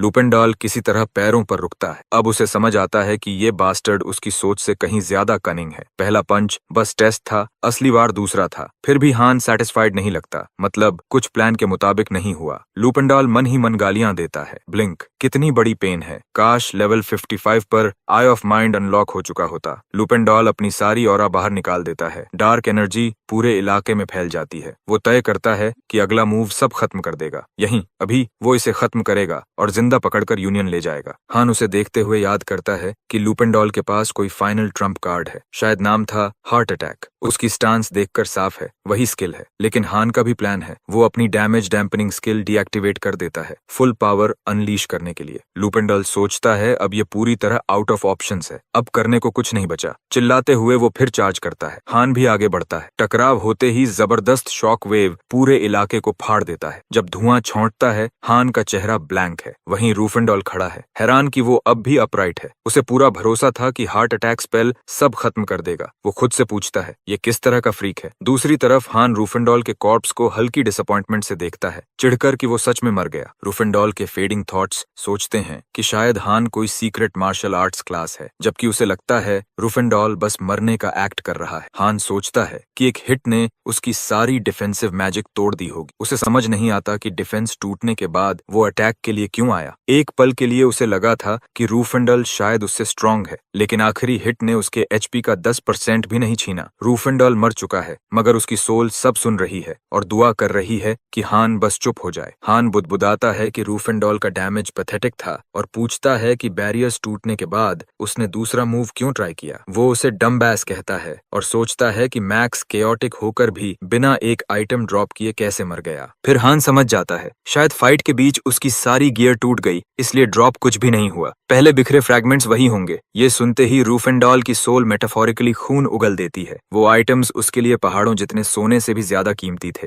हान कंधे उचका देता है। सब टूट गया तो लूट कैसे गिरेगा। वो मान लेता है कि अब लेवल 50 जोन्स के लिए रेडी है। विक्ट्री के बाद वो निकलने की तैयारी करता है। सोचता है बेहतर हंटिंग ग्राउंड्स खुलेंगे। एक मैसिव जंप में वो गायब हो जाता है, जबकि रूफेंडॉल की स्पिरिट सिसकते हुए उसे बास्टर्ड कहती रहती है। गुस्से में रूफेंडॉल कसम खाता है कि बदला लेगा और हान का स्मग चेहरा तोड़ेगा। वो सोल बाइंड एक्टिवेट करता है इंस्टेंट रिवाइव के लिए और अपने बॉडी में लौटने की कोशिश करता है। लेकिन तभी एक हुडेड स्ट्रेंजर आता है, उसे प्राइम इंग्रेडिएंट कहता है। हुड के नीचे चेहरा छुपा है। वो बुदबुदाता है कि आज टॉप टियर कॉर्प्स मिल गया, लकी डे है। रूफेंडॉल की सोल कांप जाती है। ये कौन बास्टर्ड है। वो हाथ उठाकर उसकी सोल छीन लेता है। कहता है हान की सोल मिल जाती तो बेहतर था, मगर ये भी चलेगा। चिलिंग पावर फैलती है और रूफेंडॉल को कॉर्प्स पपेट में बदल दिया जाता है। सिस्टम बताता है कि वो परमानेंटली बाउंड है जब तक एस्केप न करे। हुडेड मैन स्मर्क करता है और उसे 10 पुशअप्स का ऑर्डर देता है। रूफेंडॉल की प्राइड भड़क उठती है। वो सोचता है आखिर वो ऐसा क्यों करेगा, लेकिन सोल बाइंड एक्टिवेट हो जाता है। बिजली उसके पूरे अस्तित्व में दौड़ जाती है और वो मजबूरी में पुशअप्स करने लगता है। क्लोक्ड बास्टर्ड हंसता है और वार्निंग देता है कि अगर उसने ऑर्डर्स फॉलो नहीं किए तो इससे भी ज्यादा दर्द मिलेगा। रूफेंडॉल दिमाग दौड़ाता है। उसने सोल बाइंड के बारे में कभी नहीं सुना। ये जरूर कोई हिडन क्लास है, शायद नेक्रोमैंसर। आवाज से लगता है कि वो आदमी काफी यंग है। रोग स्ट्रेंजर उसे पैथेटिक कहकर चिढ़ाता है। रूफेंडॉल सोचता है अगर सही खेला तो वो इस आदमी को इस्तेमाल कर सकता है। जबरदस्ती की ग्रिन के साथ वो उसे मास्टर बुलाता है और उस दूसरे बास्टर्ड का जिक्र करता है। उसकी आंखों में चालाकी चमकती है जब वो हान को पकड़ने में मदद करने की पेशकश करता है। उधर रियल वर्ल्ड में हान अपनी बहन को मैकडॉनल्ड्स ले जाता है। बर्गर्स देखते ही उसकी आंखें चमक उठती हैं, बिल्कुल वही जो वो क्रेव कर रही थी। वो शर्माते हुए कहती है कि शायद 2 या 3 भी मिल जाएं। हान बेवकूफों की तरह मुस्कुराता है। बर्गर्स को ऐसे घूरता है जैसे कैंडी स्टोर में बच्चा हो, फिर उन्हें वुल्फ कर जाता है। उसे लगता है स्कारविल्स को खिलाना नर्क था, लेकिन अपनी बहन को बर्गर्स खिलाना ब्रीज है। वो उसे आराम से खाने देता है। वो उसे देखती है, सोचती है आज वो इतना स्वीट क्यों है। पहले तो वो 1 से ज्यादा बर्गर ऑर्डर करने पर डांटता था। वो पूछती है क्या इसलिए क्योंकि अब वो पैसा कमा रहा है। हन कंफ्यूज हो जाता है। उसे स्कोल्डिंग वाली बात याद ही नहीं। वो खांसता है और कहता है कि उसे एक फेवर चाहिए। वो अंदाजा लगाती है कि वो फिर से कुछ बाय करवाना चाहता है, कि उसकी लक हाल में एब्सोल्यूट रही है, मॉन्स्टर्स ही नहीं ड्रॉप्स भी, क्योंकि वो मैक्स केओटिक है। कुछ एनपीसीज हेल्प को तैयार हैं, लेकिन उन्हें प्रॉपरली यूज करना मुश्किल है। पेट पालना तो नामुमकिन है। फिर वो रुकता है और पूछता है कि वो उसके साथ एक पूरी फाउंडेशन शुरू करने के बारे में क्या सोचती है। वो लगभग अपना ड्रिंक उगल देती है, उसे घूरते हुए पूछती है क्या वो सीरियस है, आजकल ऐसा कौन करता है। हान समझाता है कि ये वैसी फाउंडेशन नहीं है जैसी वो सोच रही है। वो उसे वार्न करती है कि सॉलिड इन्फो या फंड्स के बिना सब ग्रेट यूनियन छीन लेगा, खासकर जब ब्लैक मॉन्स्टर्स हर जगह निकल रहे हैं, मार्केट क्रैश कर रहा है। वो उसे याद दिलाती है कि उसकी प्रमोशन आने वाली है, घर या पैसों की चिंता मत कर, लेकिन बिना सोचे समझे कूदना बेवकूफी है। हान सिर हिलाता है, उसकी बातें सुनता है, फिर भी ऑफर देना चाहता है। वो गहरी सांस लेती है और पूछती है कि उसका प्लान क्या है। उधर यूनियन की मीटिंग रूम में डायरेक्टर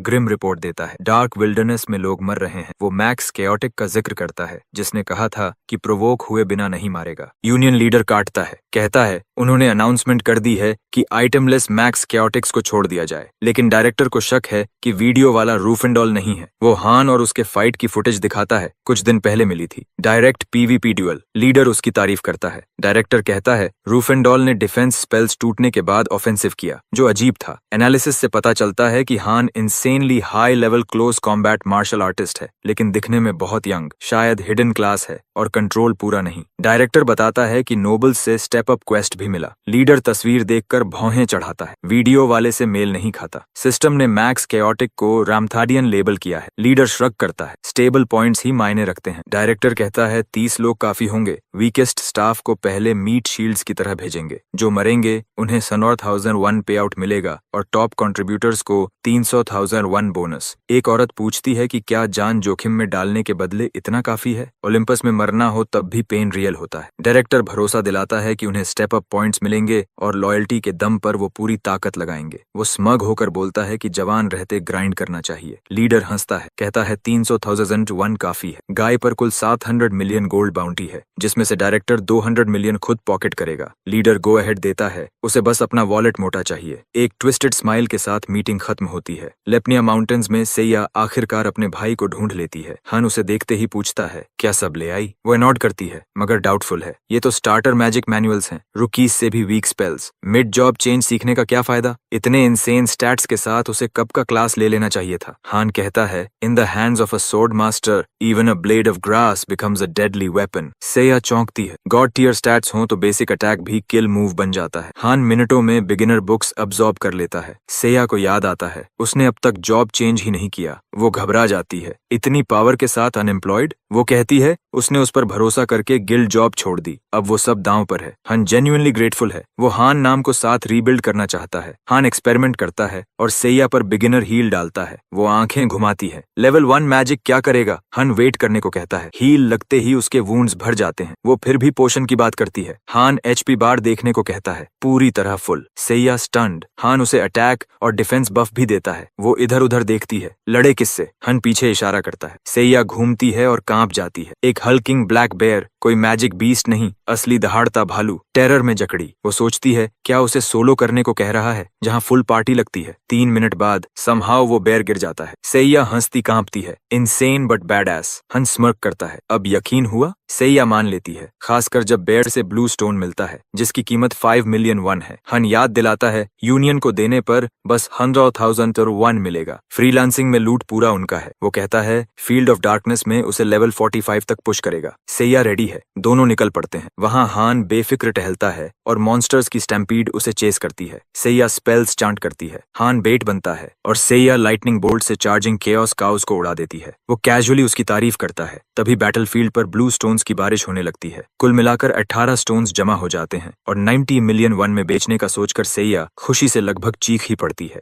मजाक में कहती है कि इतने पैसों से वो अपना बर्गर जॉइंट खोल सकती है। हान आसपास नजर डालता है और नोटिस करता है कि जगह यूजुअल से काफी खाली है। उसे लगता है शायद ब्लैक मॉन्स्टर स्पॉन होने की वजह से भीड़ कम हो गई है, क्योंकि पहले यहाँ भीड़ रहती थी। तभी पीछे से 2 प्लेयर्स एम्बुश करते हैं। मैक्स केओटिक को बाउंटी के लिए गिराने आए होते हैं। हान जानबूझकर पावर रोकते हुए एक को मुक्का मारकर दूर फेंक देता है, ताकि सेया लास्ट हिट ले सके और लूट उठा पाए।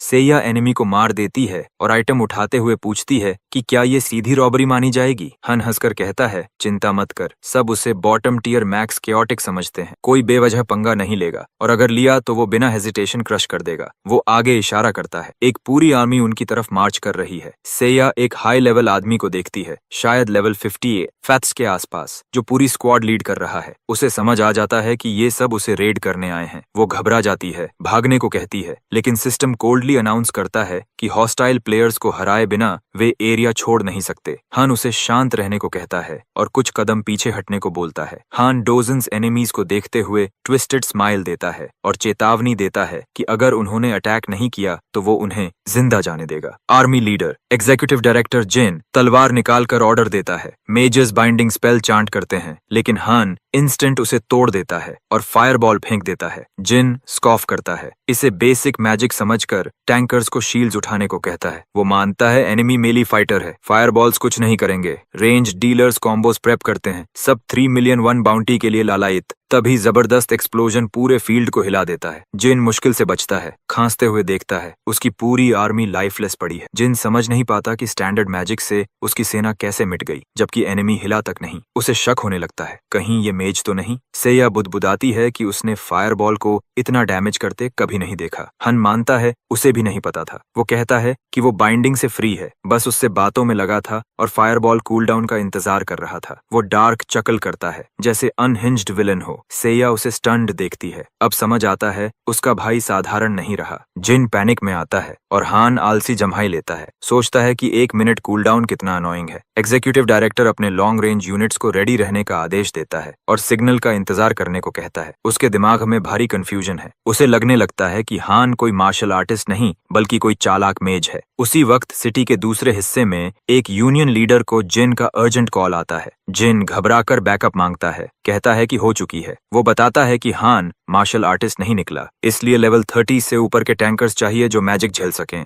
यूनियन लीडर चौंक कर पूछता है, क्या चल रहा है? जिन कहता है कि वो पहले ही 3 आदमी खो चुके हैं। लकीली हान अभी ट्रैप स्पेल में फंसा है और कूलडाउन उसे रोक रहा है, लेकिन जल्दी खत्म करना जरूरी है वरना वो पूरी स्क्वाड साफ कर देगा। यूनियन लीडर मान लेता है कि इंटेल बेकार थी, लेकिन उसे ज्यादा फर्क नहीं पड़ता। वो सोचता है हान बस उम्मीद से ज्यादा स्मार्ट है। वो जिन से कहता है, टिके रहो, रीइंफोर्समेंट्स आ रहे हैं। प्राइस बाद में बांटना पड़े तो भी मैन पावर बढ़ाना वर्थ है। बैटलफील्ड पर जिन आर्चर्स को बैरेज के लिए तैयार करता है। उसके दिमाग में हान अभी भी लॉक्ड है, इसलिए वो बेवकूफी से कंक्लूजन निकालता है कि हान विजर्ड है। वो सबको फायर करने का आदेश देता है। हान विकेट ग्रिन देता है। बुसेरी लाइन गन्स चलाती है। तीसरी वेव एरोज बरसाती है। जबरदस्त एक्सप्लोजन से पूरा इलाका जल उठता है। जिन नॉन स्टॉप अटैक का हुक्म देता है। सोचता है प्लान परफेक्ट चल रहा है। उसे फर्क नहीं पड़ता हान कौन सी क्लास है, बस उसे दबाए रखना है। तभी हान बिजली की तरह आगे बढ़ता है और एक गार्ड को काट गिराता है। जिन सन्न रह जाता है। हान ट्रैप में होना चाहिए था, लेकिन अब वो पागल जानवर की तरह चल रहा है। वो ऐलान करता है कि उसका कूल डाउन खत्म हो गया है और फायरबॉल्स बरसाने लगता है। सोल्जर्स एक एक कर गिरते हैं। जिन चिल्लाता है रोकने को, लेकिन हान याद दिलाता है कि उसने पहले ही भागने को कहा था। वो अनहिंज्ड होकर मैसेकर करता है। रिट्रीट की कोशिश होती है, मगर जिन लाइन पकड़े रहने के आदेश देता है। तभी यूनियन लीडर पीछे से आता है। जिन की तारीफ करता है और कहता है अब वो संभालेगा। यूनियन लीडर बताता है कि क्वेस्ट अब ऑफिशियली शेयर्ड है और रीइंफोर्समेंट्स मोबिलाइज हो चुके हैं। 200 लोग हैं, हारने का सवाल नहीं। हान मीनवाइल नोट करता है कि उसका HP हिल भी नहीं रहा। ये सब रूफेंडॉल के सामने ट्रैश हैं। वो हंसता है, सोचता है 200 लोग केक वॉक हैं। किनारे उसकी बहन सब देख रही है, घबराई हुई। हान उसे भी अटैक करने को कहता है ताकि सस्पिशियस न लगे। वो कंफ्यूज्ड होती है, पूछती है लाइटनिंग चलाए? हान कहता है गो फॉर इट। वो अपने भाई पर लाइटनिंग चला देती है। सिस्टम नोटिफिकेशन पॉप होता है। सिस्टम अनाउंस करता है कि हान ने एक completely new special class unlock कर ली है और उसका मर्डरर मार्क और भी गहरा हो गया है,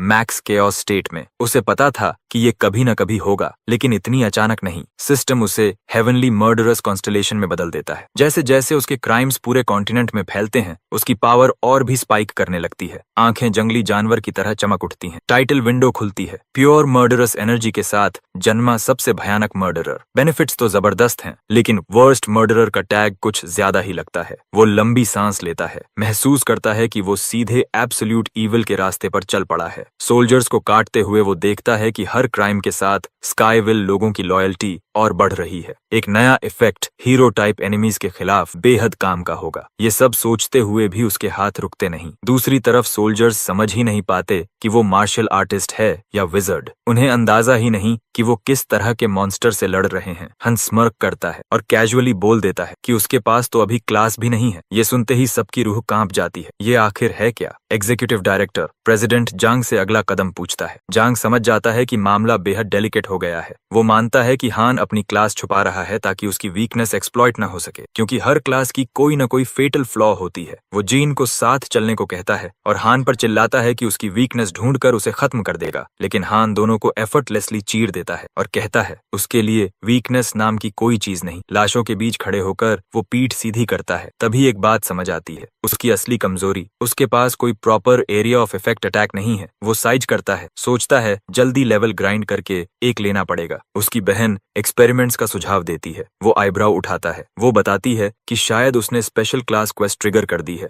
दोनों डंजन में जाते हैं। वो बफ्स लगाती है और लाइटनिंग बोल्ट मारती है, जो सच में उसका एचपी कम कर देती है। पहली बार उसे रियल पेन महसूस होता है। फुली बफ्ड अटैक लगभग रूफेंडॉल के लास्ट ब्लो जितना पेनफुल है। फिर भी उसकी रीजन स्पीड इतनी इंसेन है कि मरना लगभग इम्पॉसिबल लगता है। वो स्पेल्स की बारिश करती रहती है। लगातार 1 घंटे बाद जब वो सच में मरने के करीब होता है, वो एग्जॉस्शन से गिर पड़ती है। सिस्टम रिवील करता है true identity, heavenly murderous constellation. वो इतना थक चुका है कि रिएक्ट भी नहीं कर पाता। सोचता है ये क्वेस्ट चेन का हिस्सा होगा। मॉन्स्टर्स पास आने लगते हैं। वो उन्हें साफ करता है और बहन को वहीं रुकने को कहता है। सिस्टम रैंडम नोटिफिकेशंस फेंकने लगता है। वो स्केलेटन्स को कैजुअली काटता है, फिर डंजन में और अंदर जाने का फैसला करता है। वो उसे मैसेज करने को कहता है और चला जाता है। सिस्टम नोटिफाई करता है heavenly murderous constellation has left. Secret last quest पूरा होने पर उसकी बहन की बॉडी ग्लो करने लगती है। वो वहीं 7th कॉन्स्टलेशन में ट्रांसफॉर्म हो जाती है। हन वहीं खड़ा सोचता रह जाता है कि अभी क्या हुआ। कहीं और उसकी बहन अपने नए फॉर्म में पूरी तरह बदल चुकी है। सिस्टम लगातार बफ्स डाल रहा है। वो सडन अपग्रेड से स्टन्ड है। रियल वर्ल्ड में यूनियन कॉन्फ्रेंस रूम के अंदर प्रेसिडेंट एफर्ट गिवर सबको धन्यवाद देता है और खुद को अलायंस लीडर घोषित करता है। वो साइज करता है, ऑफलाइन मीटिंग बुलाने के लिए माफी मांगता है और सीधे मुद्दे पर आता है। उनकी अलायंस इस वक्त गहरी में है। पता चलता है कि मैक्स कैओटिक रेड क्वेस्ट एक अनएक्सपेक्टेड इन्फो ब्लैकआउट की वजह से बुरी तरह फेल हो गया। इसी कारण कई ट्रेडिंग कंपनीज ने अलायंस से मुंह मोड़ लिया और पूरा अलायंस हिल गया। कुछ मेंबर्स को निकालने का फैसला लिया जाता है। हॉल में लोग गुस्से में फुसफुसाने लगते हैं, उस मैक्स कैओटिक बास्टर्ड को कोसते हुए जिसने ये सब गड़बड़ की। उन्हें लगता है लीडर प्रेशर में पागल हो रहा है, लेकिन तभी वो खुद ही ग्रिन करने लगता है। सब कुछ ठीक वैसे ही अनफोल्ड हो रहा है जैसा उसने मैप किया था। वो इस बार ठीक से माफी मांगता है और कहता है कि क्वेस्ट अभी शेड में रखी जाएगी। कब क्लियर होगी उसे नहीं पता, मगर पूरा होने पर सबको स्टेप अप पॉइंट्स मिलेंगे। वो मानता है कि फिलहाल यही प्रॉमिस सबको शांत रखेगी, पर वो उम्मीद करता है कि अगली मीटिंग बेहतर हालात में होगी और अलायंस ज्यादा स्ट्रांग होगा। वैसे भी ज्वाइन करने वालों की लाइन लगी रहती है, इसलिए मेंबर्स निकालने की उसे कोई चिंता नहीं। असली प्रायोरिटी ट्रेडिंग कंपनी से रिलेशनशिप पैच करना है। मसाज चेयर पर लीन करते हुए वो ओलंपस में लॉग इन करने का फैसला करता है। सोचता है कि अगर वो तब अपने सबऑर्डिनेट्स के साथ मर गया होता तो ये ड्रामा ही न होता। रूइंड रेप्यूटेशन को रीबिल्ड करना एक बड़ा है, लेकिन उस बास्टर्ड को मारना ही अलायंस बचाने का एकमात्र रास्ता है, चाहे इसके लिए बोर्ड डायरेक्टर्स के साथ चुराया हुआ बिलियन ही क्यों न झोंकना पड़े। ओलंपस में एंटर करते हुए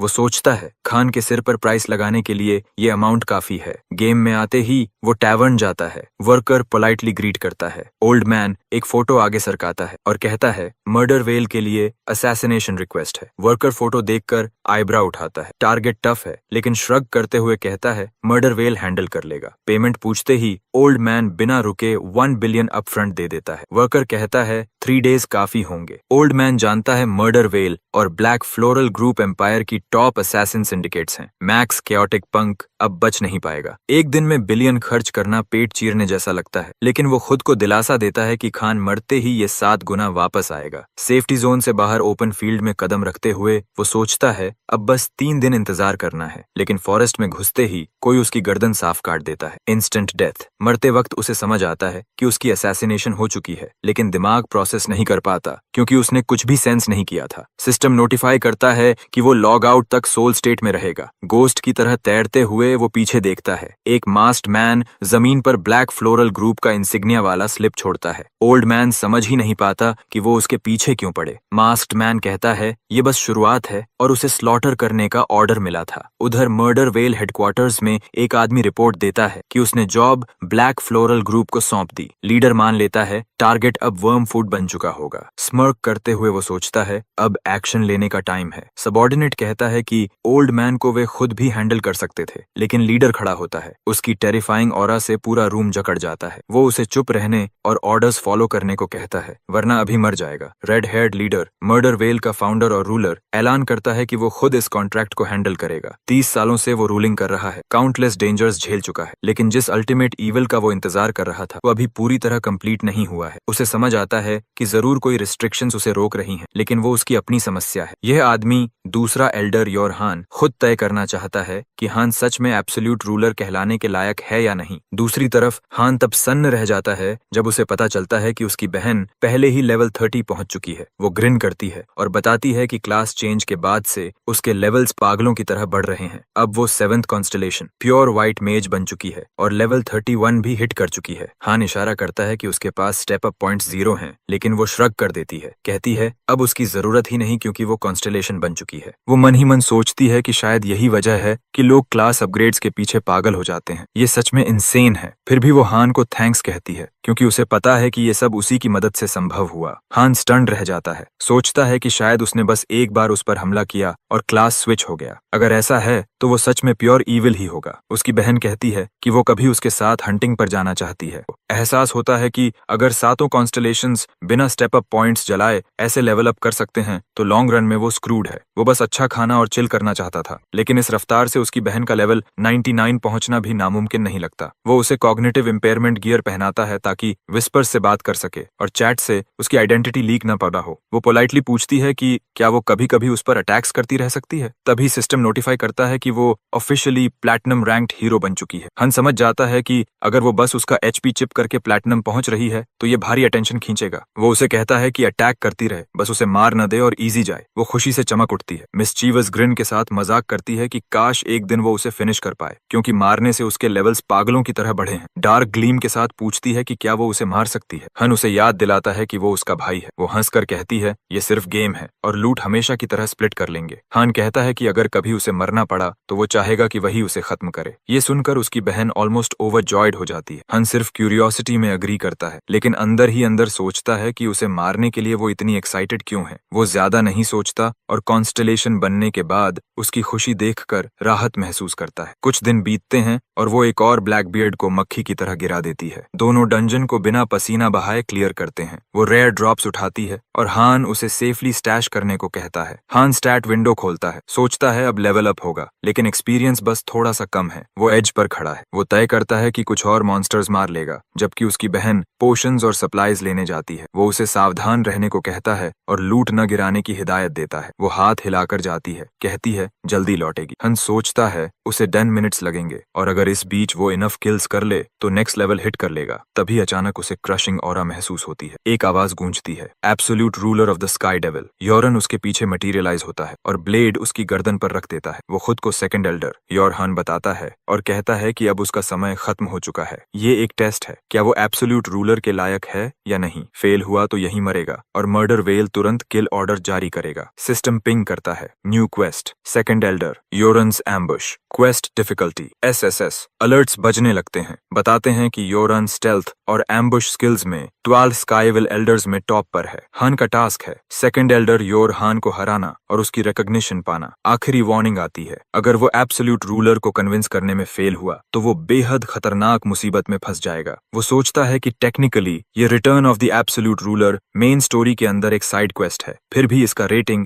SSS है। उसकी अपनी बहन सिर्फ उसे पंच मारकर कॉन्स्टलेशन बन गई, तो बहुत मुमकिन है कि इस पूरे सिनेरियो का मेन विलन वही हो। अगर सारे कॉन्स्टलेशंस को स्टेप अप पॉइंट्स की जरूरत ही नहीं पड़ती तो उनकी ग्रोथ इंसेन होने वाली है। कुछ तो लेवल 90 से भी आगे निकल सकते हैं। वर्स्ट केस में अगर उसे सारे कॉन्स्टलेशंस को सोलो फेस करना पड़ा तो सिस्टम बैलेंस के नाम पर उस पर SSS++ क्वेस्ट्स फेंक देगा। वो योरन की तरफ देखता है जो उसे वेपन रेडी करने को कहता है। हन अंदर ही अंदर हंसता है। योरन को अच्छे से पता है कि उसके पास कोई वेपन है ही नहीं। वो सोचता है कि उसे इस आदमी के सामने खुद को प्रूव करने की जरूरत ही क्यों है। अगर योरहान सच में उसे मारना चाहता तो इतनी बातें नहीं करता। इससे साफ है कि वो भी स्काई डेविल की वापसी चाहता है। हन कामली कहता है कि वो अभी स्पेशल रिस्ट्रिक्शन में है और वो हटने ही वाली है। योरान नाइफ हटा लेता है। हन खुद को वीक, पैथेटिकली वीक कहता है। बोलता है कि यही वजह है कि रिस्ट्रिक्शन हटने में टाइम लग रहा है, लेकिन अगर थोड़ा और वेट किया जाए तो वो जरूर एब्सोल्यूट रूलर बनेगा, उसे कोई डाउट नहीं। वो योरान से पूछता है कि इतनी जल्दी में लिया गया फैसला क्या फ्यूचर में रिग्रेट नहीं बनेगा। योरान चुप हो जाता है। हन समझ जाता है वो उसकी बातों में फंस चुका है। हन आखिरी दांव खेलता है। वो कहता है कि जल्द ही वो अपने मास्टर की छोड़ी हुई हेवन शैटरिंग गोस्ट आर्ट को पूरी तरह कंट्रोल कर लेगा। बस 10 मिनट्स। योरन का चेहरा बदल जाता है। वो नाम दोहराता है और पूछता है क्या वो सीरियस है। हन कॉन्फिडेंस से कहता है कि वो अभी यहीं प्रूव कर देगा। योरन खुद कंफर्म करने के लिए स्टेल्थ में चला जाता है और उसे पूरे 10 मिनट्स देता है। सिस्टम पॉपअप आता है। 10 मिनट्स रिमेनिंग। हन गहरी सांस लेता है। एक्सपीरियंस बस थोड़ा सा बाकी है। कुछ मॉन्स्टर्स मारने हैं, बस इतना ही। डंजन से बाहर निकलते ही रियलिटी उस पर टूट पड़ती है। कहीं कोई मॉन्स्टर नहीं। नॉर्मली यहाँ बेयर या स्केलेटन मिल ही जाता। उसकी आंखों में आंसू आ जाते हैं। जब सबसे ज्यादा जरूरत हो, यूनिवर्स उसे खाली हाथ छोड़ देता है। सिस्टम दिखाता है 30 सेकेंड्स लेफ्ट। वो ऑलमोस्ट टूट जाता है। सोचता है शायद योरन से लड़ जाना ही बेहतर था, लेकिन याद आता है कि योरन ने एक पल में उसे ऑलमोस्ट मार ही दिया था। Timer 20 seconds. पैनिक में उसका दिमाग दौड़ता है, लेकिन कोई बहाना काम नहीं आएगा। तभी अचानक उसकी बहन सामने आती है। वो चिल्लाता है कि यहाँ से भाग जाए, लेकिन वो कंफ्यूज्ड होकर उसकी तरफ दौड़ती है, पूरे मॉन्स्टर स्टैम्पीड के साथ। वो बताती है कि उसने जान तोड़कर सारे मॉन्स्टर्स इकट्ठे किए हैं। हन पहले स्टन्ड रहता है, फिर पागलों की तरह हंस पड़ता है। वो उसके पास से स्प्रिंट करता हुआ आगे बढ़ता है, चिल्लाकर कहता है पहले भाग जा, बाद में रिवॉर्ड दूंगा। वो मॉन्स्टर्स के बीच कूद पड़ता है, स्लॉटर करता जाता है। बॉडीज गिरती हैं, सिस्टम स्पैम करता है। ठीक टाइमर 0 होने से पहले हान लेवल पॉलीज हिट कर लेता है। लेवल 40 पहुंचते ही वो एक पल भी बर्बाद नहीं करता। ठीक उसी वक्त सेकंड एल्डर पीछे मटेरियलाइज होता है और कैजुअली कहता है कि पीछे मत रह जाना। सिस्टम विंडो सुनहरी रोशनी में चमक उठती है। Requirements clear. Heaven shattering ghost art unlock. उसके शरीर से गोल्डन रेडियंस फूट पड़ती है। स्काई डेविल पर उसकी पकड़ और भी टाइट हो जाती है। फिजिकल स्किन स्पेक्स के बावजूद उसे साफ एज महसूस होता है। वो बुदबुदाता है कि ये बहुत क्लोज था, लेकिन अब योरहान के पास शिकायत का कोई बहाना नहीं। मर्डरस कॉन्स्टलेशन का टाइटल पूरी तरह सील हो जाता है। तभी सिस्टम अनाउंस करता है absolute evil born. Savage energy का सैलाब फूट पड़ता है। सेकंड एल्डर जम जाता है। सच सामने आ चुका है, वो वाकई एब्सोल्यूट ईविल है। योरहान हल्की हंसी हंसता है, कहता है उसे पता था ये दिन आएगा, लेकिन नाम ऑफिशियली लगना अजीब तरह से सिकनिंग है। हान स्टेटस खोलता है, एब्सोल्यूट ईविल कंफर्म्ड। एबिलिटीज की बाढ़ आ जाती, हेवन शैटरिंग गोस्ट आर्ट और आगे पुश हो सकती है। सिस्टम नोटिफिकेशंस पागलों की तरह स्पैम करती। योरहान घुटनों पर गिर जाता है, सिर झुकाकर माफी मांगता है। हनर कुंदते मुस्कान के साथ कहता है ठीक है। वो भी डाउट करता, अंदर ही अंदर वो स्कीम कर रहा है। अब उसका अगला लक्ष्य साफ है, मर्डर वेल। योरहान अपनी लॉयल्टी स्वेयर करता है। Quest clear. हान जानता है अब बस एक एल्डर बचा है। वो यान से कहता है उस पर भरोसा है। तभी उसकी बहन मैसेजेस स्पैम करने लगती है। वो तुरंत पूछता है सब ठीक है। वो कहती है फोकस कर, क्या अनाउंसमेंट्स देखे? न्यूज फैल चुकी है। Absolute evil born. Community meltdown में है। सब जानना चाहते हैं एब्सोल्यूट ईविल कौन है, ताकि क्वेस्ट आसान हो। वो कहती है अगर वो उसके साथ एब्सोल्यूट किलर हंट करे तो उसका मैक्स केओटिक वाइप हो सकता है। हन ऑकवर्ड हो जाता है, वो उसी की बात कर रही है। वो कैजुअली बताता है कि उसके स्टैट्स 100 से ऊपर निकल गए हैं। वो सन्न रह जाती है। वो ब्लैंक स्टेयर देती है। एक पॉइंट बढ़ना भी इम्पॉसिबल माना जाता है। वो तय करती है उसने फिर कोई रैंडम किया होगा। कंग्रेचुलेट करती है, लेकिन प्रोसेस नहीं कर पा रही। हार्ट रेस इतना तेज कि वो ओलंपस से लॉग आउट कर जाती है। रियल वर्ल्ड में सांस लेने जाती है। हन सोचता है इस बार वो भी हैंडल नहीं कर पाई। एब्सोल्यूट ईविल होने की बात कैसे बताए। वो अभी छोड़ देता है। पहले एसएसएस क्वेस्ट रिवॉर्ड चाहिए। वो यान से आगे बोलने को कहता है। मन ही मन दुआ करता है कि रिवॉर्ड में पूरा मर्डर वेल मिल जाए। तभी यान रिपोर्ट शुरू करता है। मर्डर वेल की पावर और स्थिति। अचानक इंट्रूडर्स आ जाते हैं। सेकंड एल्डर तुरंत स्टेल्थ में गायब हो जाता है। हान चिढ़कर जीभ चटकाता है। जरूरी बात के बीच सोल्जर्स की स्क्वाड आगे बढ़ती है। उनका लीडर चिल्लाता है रमाडियन। जो रमाडियन को मारेगा उसे मोटा रिवॉर्ड मिलेगा। हंस काउल करता है, फिर से वही नाम। वो सोचता है ये लोग मुझे रमाडियन क्यों बुला रहे हैं। वो गहरी सांस छोड़ता है, सोचते हुए कि ये बेवकूफ लोग बार बार वही दोहराते नहीं थकते। आगे घोड़े पर सवार नाइट को लगता है हान अकेला है, तो वो चिल्लाकर अपने सैनिकों को एओ बार पर टूट पड़ने का आदेश देता है और बावेरिया ऑर्डर की शान के नाम पर चार्ज करने को कहता है। हान सामने से आती हुई सैनिकों की लहर को देखता है। Heaven heaven shattering ghost art activate होने के बाद आमतौर पर एनपीसीज की हालत खराब हो जाती है, लेकिन इन लोगों को देखकर वो अंदर ही अंदर साई करता है। नाइट से पहली क्लैश है, मगर ऑनेस्टली ये बॉटम टियर निकले। लड़ाई इतनी जल्दी खत्म होती है कि उसे अंडरवेलमिंग लगती है। कमांडर का दिमाग शॉर्ट सर्किट हो जाता है। वो गालियां बकता है, सोचता है ठीक है हान ने पूरी ऑर्डर वाइप कर दी होगी, मगर वो खुद कैसे बचा रह सकता है। पागलपन में वो झपट्टा मारता है, हान का गला पकड़ता है, लेकिन उसका ग्रिप किसी तरह ब्लॉक हो जाता है। हान हंसता है, इम्प्रेस्ड होकर सोचता है कि शायद इस इडियट के पास कोई डिसेंट वेपन है। कमांडर मान लेता है कि हान अब एग्जॉस्टेड होगा। हान बस कंधे उचकाता है और एक पंच में उसका सिर धंसा देता है। System popup, weak count of Bavaria eliminated. Han बुदबुदाता है, ये हेवन शैटरिंग गोस्ट आर्ट तो क्रैक्ड है। इतनी मूवमेंट के बाद भी एनर्जी ऑलमोस्ट खर्च नहीं हुई। सारे सोल्जर्स निपटाने के बाद वो सोचता है अब रिवॉर्ड सुनने का टाइम है। वो सेकंड एल्डर को बाहर खींचकर बोलने को कहता है। तभी पीछे से एक आवाज उसकी ताकत की तारीफ करती है। हान चिढ़ जाता है, अब कौन? वो गरज कर कहता है, सामने आ। एक रोब्ड आदमी बाहर निकलता है। हन पूछता है, कौन है? मारने आया है क्या? कोई बाउंटी हंटर होगा। रोब्ड आदमी हंसता है, नहीं हंटर नहीं, वो तो उसे मारकर स्लेव बनाने आया है। फिर वो रूफेंडॉल को पपेट की तरह निकालता है। हन तुरंत उसको पहचान लेता है जिसे उसने मारा था। फेस तक ठीक से रजिस्टर नहीं करता। प्रोफेसर डॉली झुंझलाकर साई करता है, मानता है कि इस बार हान फंस गया। रोब्ड आदमी क्रीपी ग्रिन के साथ बोलता है, हाँ ये अब उसका स्लेव बनेगा। वो क्वालिटी कॉर्प्सेस मिलने पर खुशी जताता है। फिर वो राइज कास्ट करता है। अभी अभी मरे सोल्जर्स, विक काउंट समेत सब वापस उठ खड़े होते हैं। हान समझ जाता है, नेक्रोमैंसर। अनडेड की आंखों में किलिंग इंटेंट है। ये नॉर्मल अनडेड नहीं, ईगो और मेमोरीज इंटैक्ट हैं। स्टैट्स तक प्रॉपर्ली रीड नहीं हो रहे, शायद पहले से भी स्ट्रॉन्ग। विक काउंट रोब्ड आदमी को मास्टर कहकर लॉयल्टी स्वेयर करता है, सोल कॉन्ट्रैक्ट से बांधा हुआ। हान समझ जाता है ये नेक्रोमैंसर स्किल कोई बस्टेड है। विक काउंट उसे खत्म करने बढ़ता है, कन्विंस्ड कि अब हान का कोई चांस नहीं। तभी सब अनडेड फ्रीज हो जाते हैं। हान आईब्राउ उठाता है, सिस्टम एक्सप्लेन करता है, एब्सोल्यूट ईविल होने के कारण उसे ब्लैक मैजिक एंटिटीज पर इनसेन अथॉरिटी है। हेवन शैटरिंग गोस्ट आर्ट उसकी कंट्रोल को रेजिस्ट कर रही है। रोब्ड आदमी पसीना बहाने लगता है, ऑर्डर्स चिल्लाता है, मगर कोई नहीं सुनता। कंबाइंड इफेक्ट से हान अनडेड पर कंट्रोल हाईजैक कर लेता है। वो खुद भी मोमेंटरीली शॉक्ड है। अब ये जो कहेगा वही करेंगे। इरिटेशन में वो बस कहता है, फिर से मर जाओ। रूफेंडॉल समझ जाता है कि वो दूसरी बार मरने वाला है, जबकि नेक्रोमैंसर चीखता है कि हान की बात मत सुनो। हान विकेट ग्रिन के साथ कंफर्म करता है, रूफेंडॉल भी अब उसके कमांड में है। वो कैजुअली ऑर्डर देता है, जंपिंग जैक्स शुरू कर। रूफेंडॉल रेजिस्ट करने की कोशिश करता है, लेकिन पर्पल लाइटनिंग कड़कती है, उसे मजबूर कर देती है उछल कूद करने पर, बिल्कुल बेइज्जत होकर।